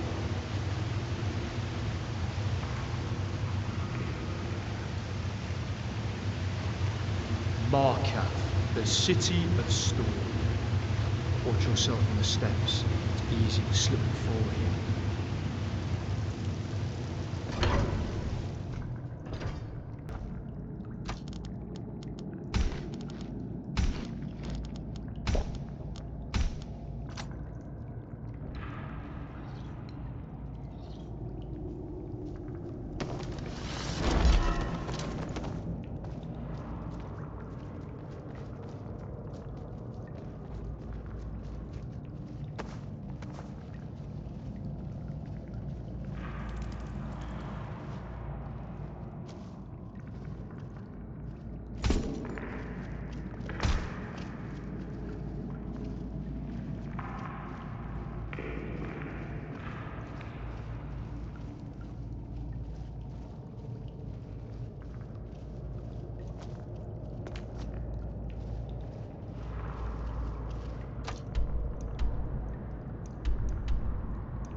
Strom's Diary, by Strom. Research notes on an expedition into Enkuanzel. I've decided to remain behind with one of our guards and further document the living area we've stumbled across. I write this to the best of my ability, but due to the sudden disappearance of the Dwemer, it is almost impossible to say for certain what anything is. The tree. By the Nine, I cannot determine the purpose of this tree. It appears to be from the area around Whiterun, but why and how it got here is beyond me. I think it may be a gift from the surface world, but based on the lavish surroundings, it could also be a display of power. I'll check the living areas nearby for any additional clues. Living areas. Upon further investigation of the area, it looks like this structure houses 2 clans or families. I can think of no other reason for this particular layout. Perhaps this group oversaw this particular portion of the city? I'll have to compare notes from the other areas as we uncover more of the city. Hopefully some of those will contain more in-depth clues. It appears a smaller wing collapsed on itself, and maybe when the expedition returns we can dig out an entrance. Falmer have begun to creep back into this area of the ruins. It's a good thing I am not alone here. We've managed to block off some of the areas we suspect the Falmer are coming in through, but they're still getting to us somehow. Together we are able to hold them back, but how long until Stauben and the rest return?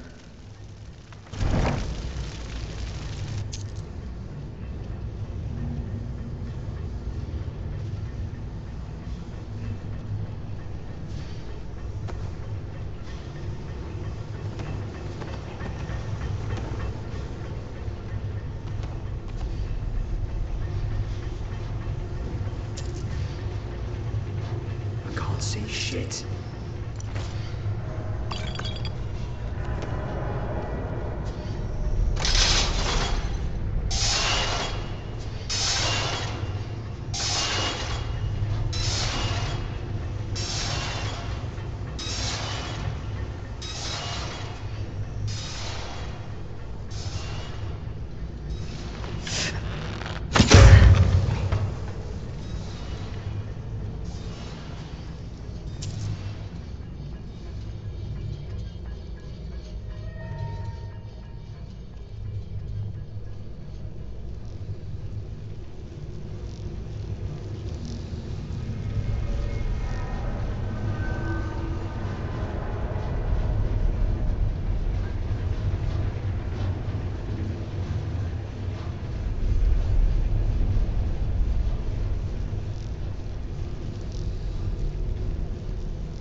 Nice to feel clean again.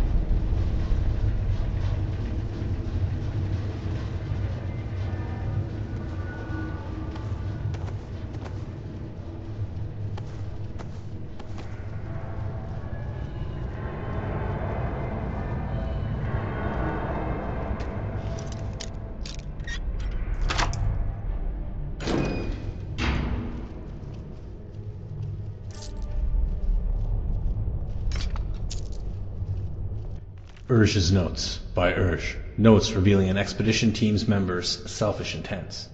How foolish to move through this place so quickly. It's taken me only a few hours to crack the back gate. Maybe I'll donate a cup or two, but Crag says he knows some private buyers who will pay handsomely for a working trinket. There has to be one in here. The side doors are all locked. This chest should have one or two things of value. When I get out, I'm gonna buy myself a castle.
Crag's Journal by Crag. Notes on an expedition team's progress into Inkuanzel. I knew if we dug deep enough, we'd eventually hit some fresh ruins. Markarth, a city built upon a city. From early pieces recovered, we've determined the name of the city is Inkuanzel, but past that, we have very little info. We've been given an escort through, and tomorrow we will delve into the city proper. It's only been a day, and I already missed my desk and chair. I thought it would be a little more fun to explore, but so far it's just been fighting spiders and getting to view an occasional rubble pile. Hopefully we get to the main ruins soon, so we can set up a camp and I can start cataloging some of the items I've been able to find. We found the armory earlier, and Urge has stayed behind to find a way into the main vault. If anyone can open the locks, it's him. We've kept going, and settled up here for the night, since the guards say it will be easy to defend. I've put up a few runes, just in case.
Stauben's Diary, by Stauben, an account of an expedition into Inkuanzel.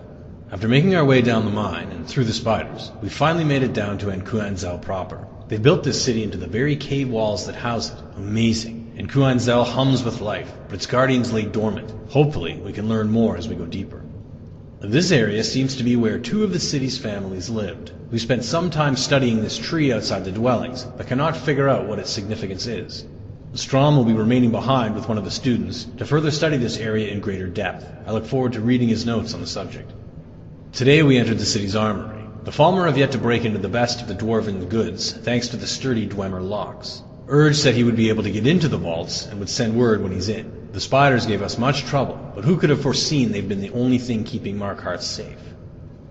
After exiting the armory, we made camp, but the Falmer have been watching us, and finally tired of our intrusion. They came while we slept, and slaughtered what guards were left. Meridia, forgive me for using my students as a distraction to get away, but I have to bring this place back to life. Too many. Couldn't hit switch.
Just trying to imagine how it was.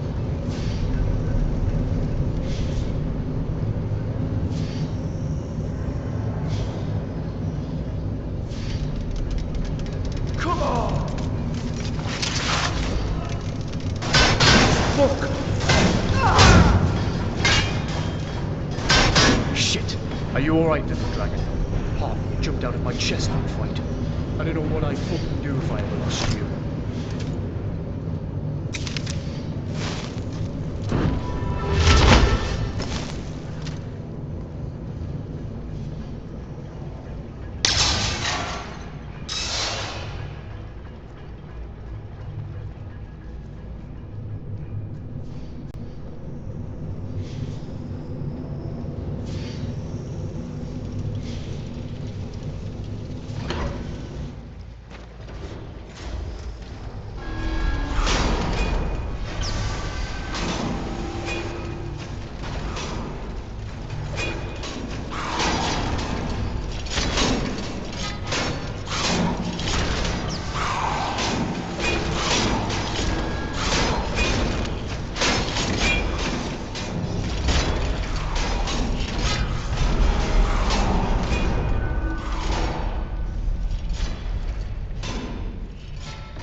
Do it.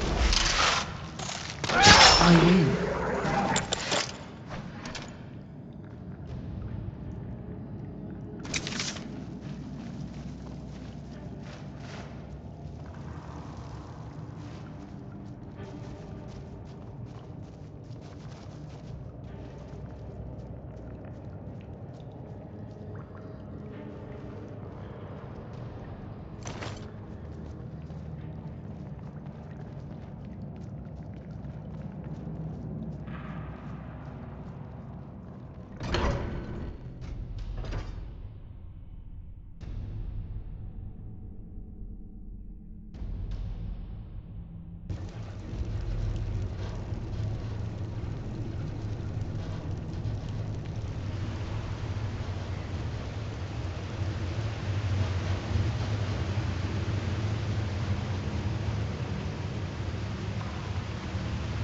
I have things to study. What is it? I found this expedition journal. Let's see. Ah, so that's what happened to Stubborn. Tragic. But I warned him he was leading those people on a fool's errand. Unfortunately, sometimes the stone of scholarship is built on the foundation of death. I'll inform the kin. Here, I usually pay researchers for their work when they emerge from the ruins, but they won't be needing it anymore. What? Oh, goodbye.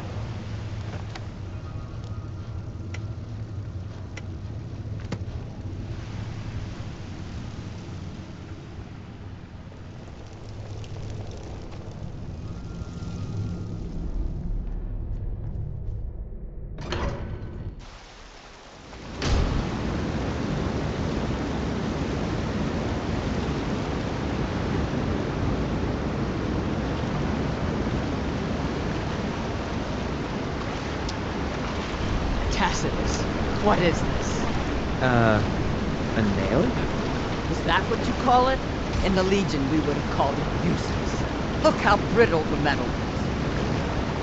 I'm sorry. Well, the forge gets so hot and I thought... You thought what? You would skip a step? Not heat the metal all the way through? Useless. Now do it again. Need a new blade? What's wrong with your apprentice? Tacitus? Boy's an Imperial. I keep showing him how to treat the iron, but he never gets it. In the Legion, the Imperial smiths used to read books when they couldn't set their hammers straight. Wisdom of the old, I guess. If you find a book called The Last Scabbard of Akrish, could you bring it to me? Tacitus sure isn't learning by example. I'll bring one if I find it. Thanks. I'd like to make an investment in your business. Excellent. I think you'll be glad that you made this decision. Let's see what you can do with this. Thank you. I'll be sure to put it to good use. Until next time. I'm Gore's assistant. I help him with the forge.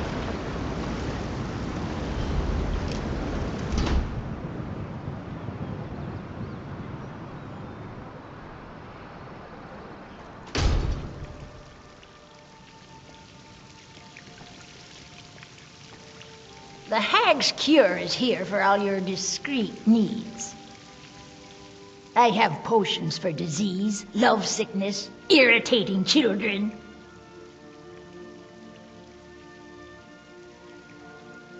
Comes with living to a ripe old age. People start thinking there's something magical about you. Then, the insults. Still, a little knowledge of plants and potions can get you by. Not that anyone likes to admit buying things from you. See, I even have a little potion for the steward. Mind handing it over to him? Just say it should solve that problem he has. I'll make sure he gets it. Thank you. I'd like to make an investment in your business. Come to see the hag with an offering of coin, then. Well, so be it. I accept your investment. Let's see what you can do with this. Ah, look at the pretty shiny coins. Now, how best to spend them? What do you know about the Forsworn? Only that they break an old woman's heart. So many friends, so many kin, all lost trying to rebuild a past that was over long ago. Now, you let me know if you need a cure or anything else.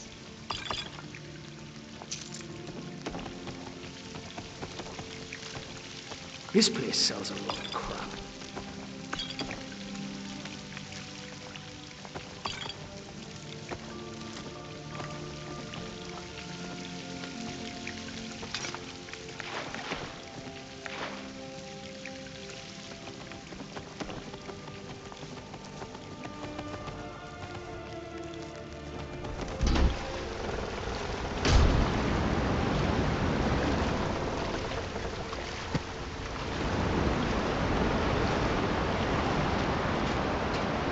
You're that one from the college. Heard about you.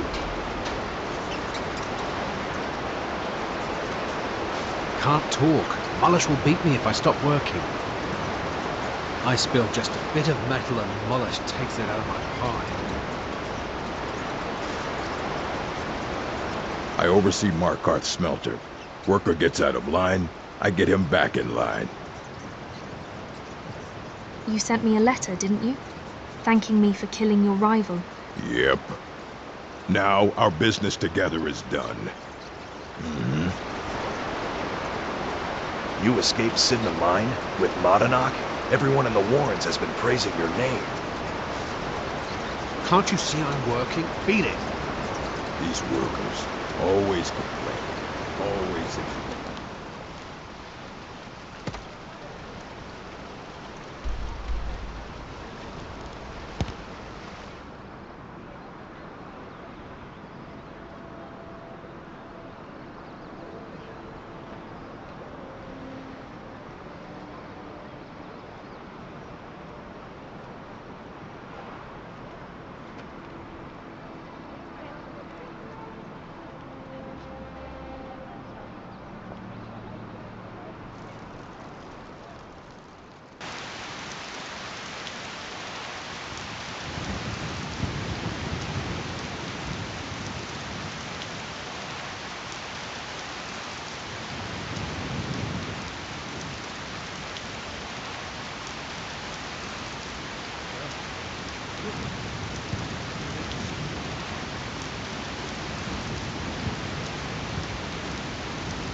What was that? God, you're beautiful. Oh, wait. Let's go. Yeah. Hell yeah! That could have gone worse, I suppose. You alright, Trouble? About surviving out here. Aye. I'm exhausted. Aye, we ought to make camp. Could you set up a campsite? Alright then.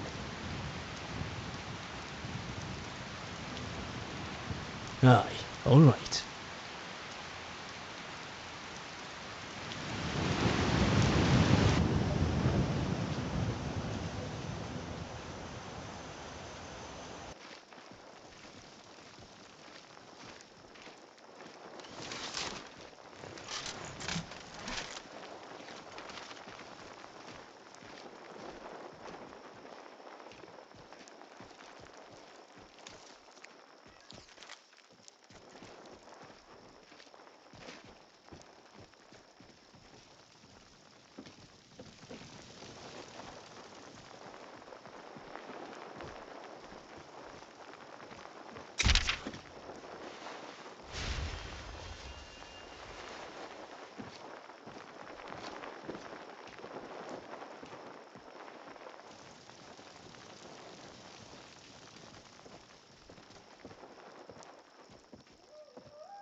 Letter from Kaiden, 7th, 2nd Seed, 201.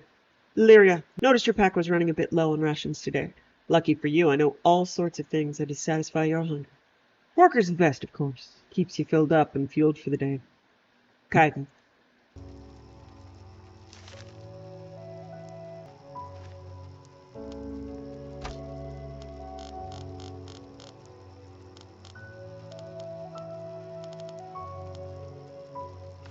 Confessions of a Dunmer Skooma Eater by Tilsa Sendas, a narrative of a cured skooma addict.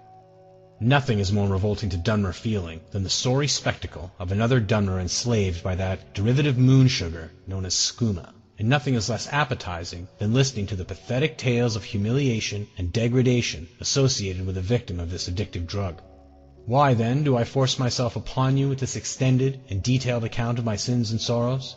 Because I hope that by telling my tale, the hope of redemption from this sorry state shall be more widely known, and because I hope that others who have also fallen into the sorry state of skooma addiction may therefore hear of my story, and how I fell into despair, and how I once again found myself and freed myself from my own self-imposed chains. Because it is widely known to all Khajiit, who may be expected to know, that there is no cure for addiction to skooma, that once a slave to skooma, always a slave to skooma. Because this is widely known, it is taken to be true. But it is not true, and I am living proof. There is no miracle cure, there is no potion to be taken, there is no magical incantation which frees you from the thrill of skooma running through your blood. But it is through the understanding of that thrill, and the acceptance of the lust within oneself for that thrill, and the casting aside of the shame that the thrill-seeker feels when he cannot set aside what becomes in the end his only comfort and pleasure. It is through this knowledge and understanding that the victim comes to the place where choices may be made, where despair and hope may be separated. In short, only knowledge and acceptance can deliver into the slave's hands the key that opens his shackles and sets him free.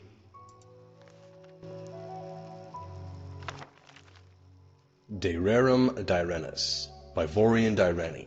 Tales about a creator of alchemy science. I am 611 years old. I have never had children of my own, but I have many nieces and nephews and cousins who have been raised with the tales and traditions of our ancient, illustrious, and occasionally notorious clan, the Direni. Few families in Tamriel can boast so many famous figures, wielding so much power over the fate of so many. Our warriors and kings are stuff of legend, and it is not to dismiss their honor and their achievements to say that you have heard quite enough about them. I myself have never picked up a sword or written an important law, but I am a part of a lesser known but still important Direni tradition, the way of the wizard. My own autobiography would be of little interest to posterity, though my nieces, nephews, and cousins indulge me to tell wild tales of life in the chaotic Second Era of Tamriel. But I have a few ancestors whose stories should be told. They may have changed history as we know it as dramatically as my better-known relatives, but their names are in danger of being forgotten. Most recently, Lysandus, the king of Daggerfell, was able to conquer his ancient enemies of Sentinel, in part thanks to his court sorceress, Medora Direni. Her grandfather, Yavron Direni, was imperial battle mage to the court of the Dunmer Empress of Tamriel, Kateria, assisting her in creating peace in a time of turmoil.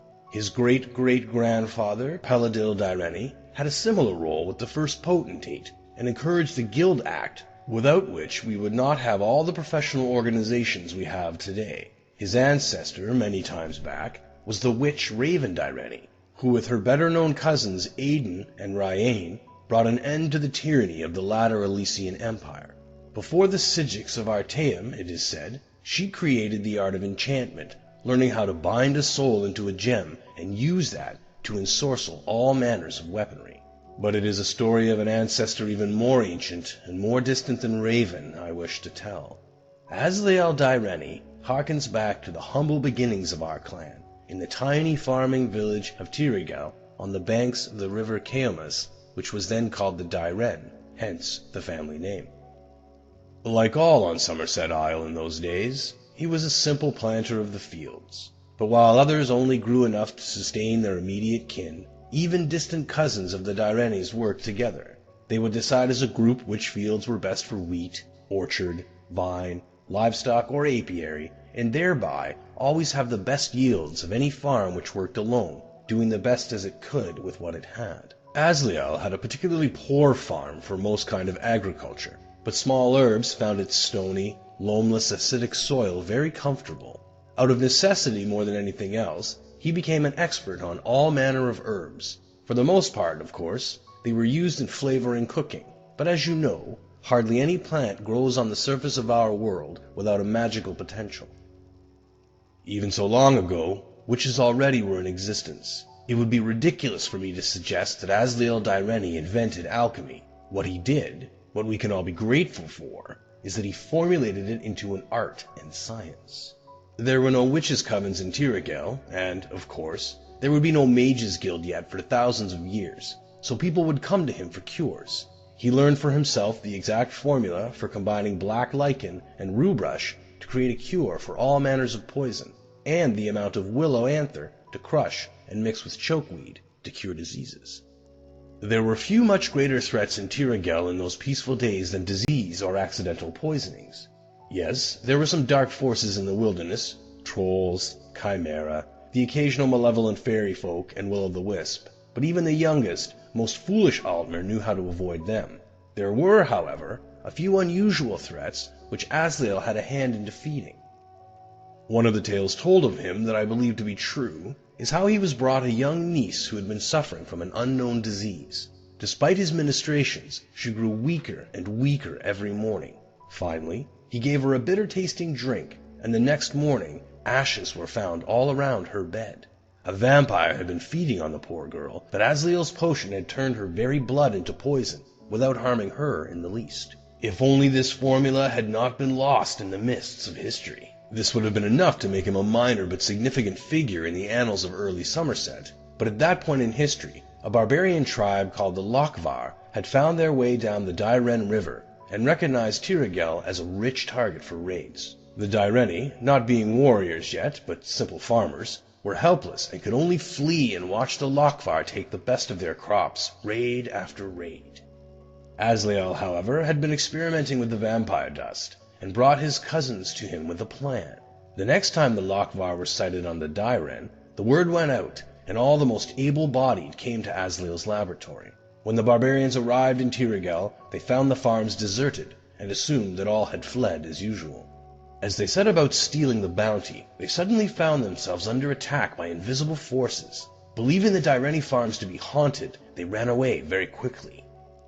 They attempted a few more raids, for their greed would always eventually overpower their fear, and each time they were set upon by attackers who they could not see. As barbaric as they were not stupid, and they changed their mind about the source of their defeat. It could not be that the farms were haunted, because the crops were still being tended and harvested, and the animals seemed to show no fear. The Lochvar decided to send a scout to the farm to see if he could spy their secrets. The scout sent word back to the Lochvar that the Dyreni farms were populated with flesh and blood, entirely visible Altmer. He continued to watch as his barbarian cohorts moved down the river, and he saw the elderly and children flee for the hills, while the able-bodied farmers and their wives went to Asliel's laboratory. He saw them go in, he saw no one come out. As usual, the Lochvar were repelled by invisible forces, but their scouts soon told them what he saw happening in the laboratory. The next night, 2 of the Lochvar approached Asliel's farm very stealthily, and managed to kidnap him without alerting the rest of the Dyreni. The Lochvar chieftain, knowing that the farmers could no longer count on the alchemists to make them invisible, considered an immediate attack on the farms. But he was a vengeful sort, and felt he had been humiliated by these simple farmers. A crafty plan emerged in his mind. What if the Dyreni, who always saw his barbarian tribe coming, for once did not? Imagine the slaughter if no one even had a chance to flee. The scout had told the chieftain that Asliel had used the dust of a vampire to make the farmers invisible, but he was not sure what the other ingredient had been. He described an incandescent power that Asliel had mixed into the dust. Asliel, of course, refused to help the Lochvar, but they were experts in torture as well as pillage, and he knew he would have to talk or die. Finally, after hours of torture, he agreed to tell them what the incandescent power was. He did not know the name, but he called it glow dust, the only remains of a slain will-o'-the-wisp. He told them they would need a lot of it if they wanted to turn the whole tribe invisible for the raid. The Lochvar grumbled that not only did they have to find and kill a vampire to attain his dust, but find and kill several will-o'-the-wisps to get theirs. In a few days, they came back with the ingredients the alchemists asked for. The chieftain, not being a complete idiot, made Asliel taste the potion first. He did as he was told and turned invisible, demonstrating that it did truly work. The chieftain put him to work creating more. No one apparently noticed that while he did, he was nibbling on black lichen and rue brush. The Lochvar took the potion as he doled it out, and soon, but not too soon that they didn't suffer, they were all dead. The scout, who had seen Asliel mixing the invisibility potion, had apparently mistook the glow of the candlelight in the laboratory for an incandescence which the second ingredient of the invisibility potion did not possess. The second ingredient was actually dull, simple redwort, one of the most common herbs in Tamriel. When they had insisted during torture that Asliel tell them what the incandescent powder was, Asliel remembered that he had once experimentally mixed glow dust and vampire dust together once and created a powerful poison. It was simple enough to steal a little redwort from the barbarians' camp, mix that with the vampire and glow dust mixture, and create a potion that was in fact an invisibility poison. After curing himself, he gave the poison to the barbarians. The Lochvar, being dead, never again raided the Dyreni farms, and having no other enemies, they were able to grow more and more prosperous and powerful. Generations later, they left Somerset and began their historic adventures on the Tamriel mainland. Asliel Dyreni, because of his excellence as an alchemist, was invited to Artaeum and became a Psijic. It is not known how many of the more common formulas we know today were invented by him there, but I have no doubt the science and art of alchemy as we know it today would not exist without him. But that is all in the distant past. Asliel's innovations, like my modest ones, like the achievements of the Direnis throughout history, are but a stepping stone to the wonders which will come in the future. I wish I could be there to witness them, but if I can only share some of the past with the children of the Direni and the children of Tamriel, then I will consider my life well spent. Deathbrand, A Pirate's Tale. Hagnir Deathbrand was dying. For Garrick Windrime, ship's quartermaster, it was unthinkable. His grandfather had served under Hagnir nigh on 60 years before, and even then he was a legend among pirates of the north. The king of ghosts, they called him, as eternal and pitiless as the sea he sailed. To Garrick, who had seen him charge into battle, clad in armor of gleaming stalream like the kings of old, his twin swords scything men like grass, Hagnir was practically a god. But none feared Hagnir more than his own crew. They knew his rages, his fits of madness, how he delighted in torture and murder for its own sake. And there were even darker rumors. Some said he fed upon the blood and souls of those he killed to extend his unnatural life. Some thought him a Daedra, loosed upon the mortal world, and others said he owed his life and power, his armor and swords, to a pact with Dagon, Prince of Destruction, and the seal of that pact was the terrible wound that scarred his face, never to heal, the Deathbrand, which no man could look upon without flinching. All these things ran through Garrick's mind as he took his place on deck at the head of the crew, exchanging a curt nod with Thalen, the ship's helmsman and his chief rival. By sundown, he thought, one of them would be captain, the other would be dead. When Hagnir finally emerged from his cabin, the crew fell silent. He looked frail, his voice raspy, but even so, he had a presence about him. As he looked over his men, the most brutal murderers ever to ply the northern seas, not one could meet his gaze. At last he sighed. "You wish to know who will be my successor, and how my share of the treasure shall be divided?"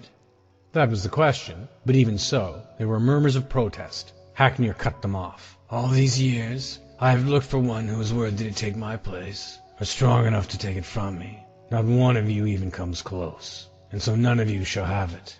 He extended his hand. "In Dagon's name, I place a curse upon my armor and my swords, this ship and all it carries. Until the day when one of you can best me in combat, you shall not have a single coin."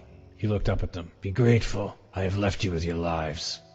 Garrick and Thalen shared a single glance. Had anyone else said such a thing, there would have been mutiny. 100 treasure-mad pirates against one old man. But this was Hagnir. The crew was silent. Hagnir threw a map at Garrick's feet. "Garrick, take a longboat, and bury my armor in the places I have marked. Thalen, we sail to my tomb, where you shall leave me with my gold. Then burn your ships, and do as you will. I am your captain no more." At daybreak, Garrick took his leave, and set out in a longboat with 3 of his men. They landed on a shoal to the north of Solstheim, at the place Hagnir had marked, made camp, and began to dig. But already, greed stirred in Garrick's heart. Time and again, he glanced at the iron-bound chest they had brought with them. The old man was gone, perhaps already dead. His orders? Foolish. That night, Garrick pried open the chest and drew out the helm within. The stalream shimmered in the moonlight. It was time for a new king of ghosts to rise. He placed the helmet on his head, and he screamed. And it is said you can hear that screaming still, on moonlit nights, on a rocky shoal off the northern coast of Solstheim.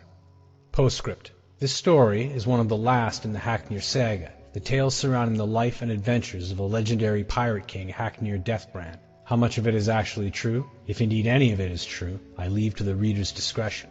Artis Draylen, House Redaman Scribe.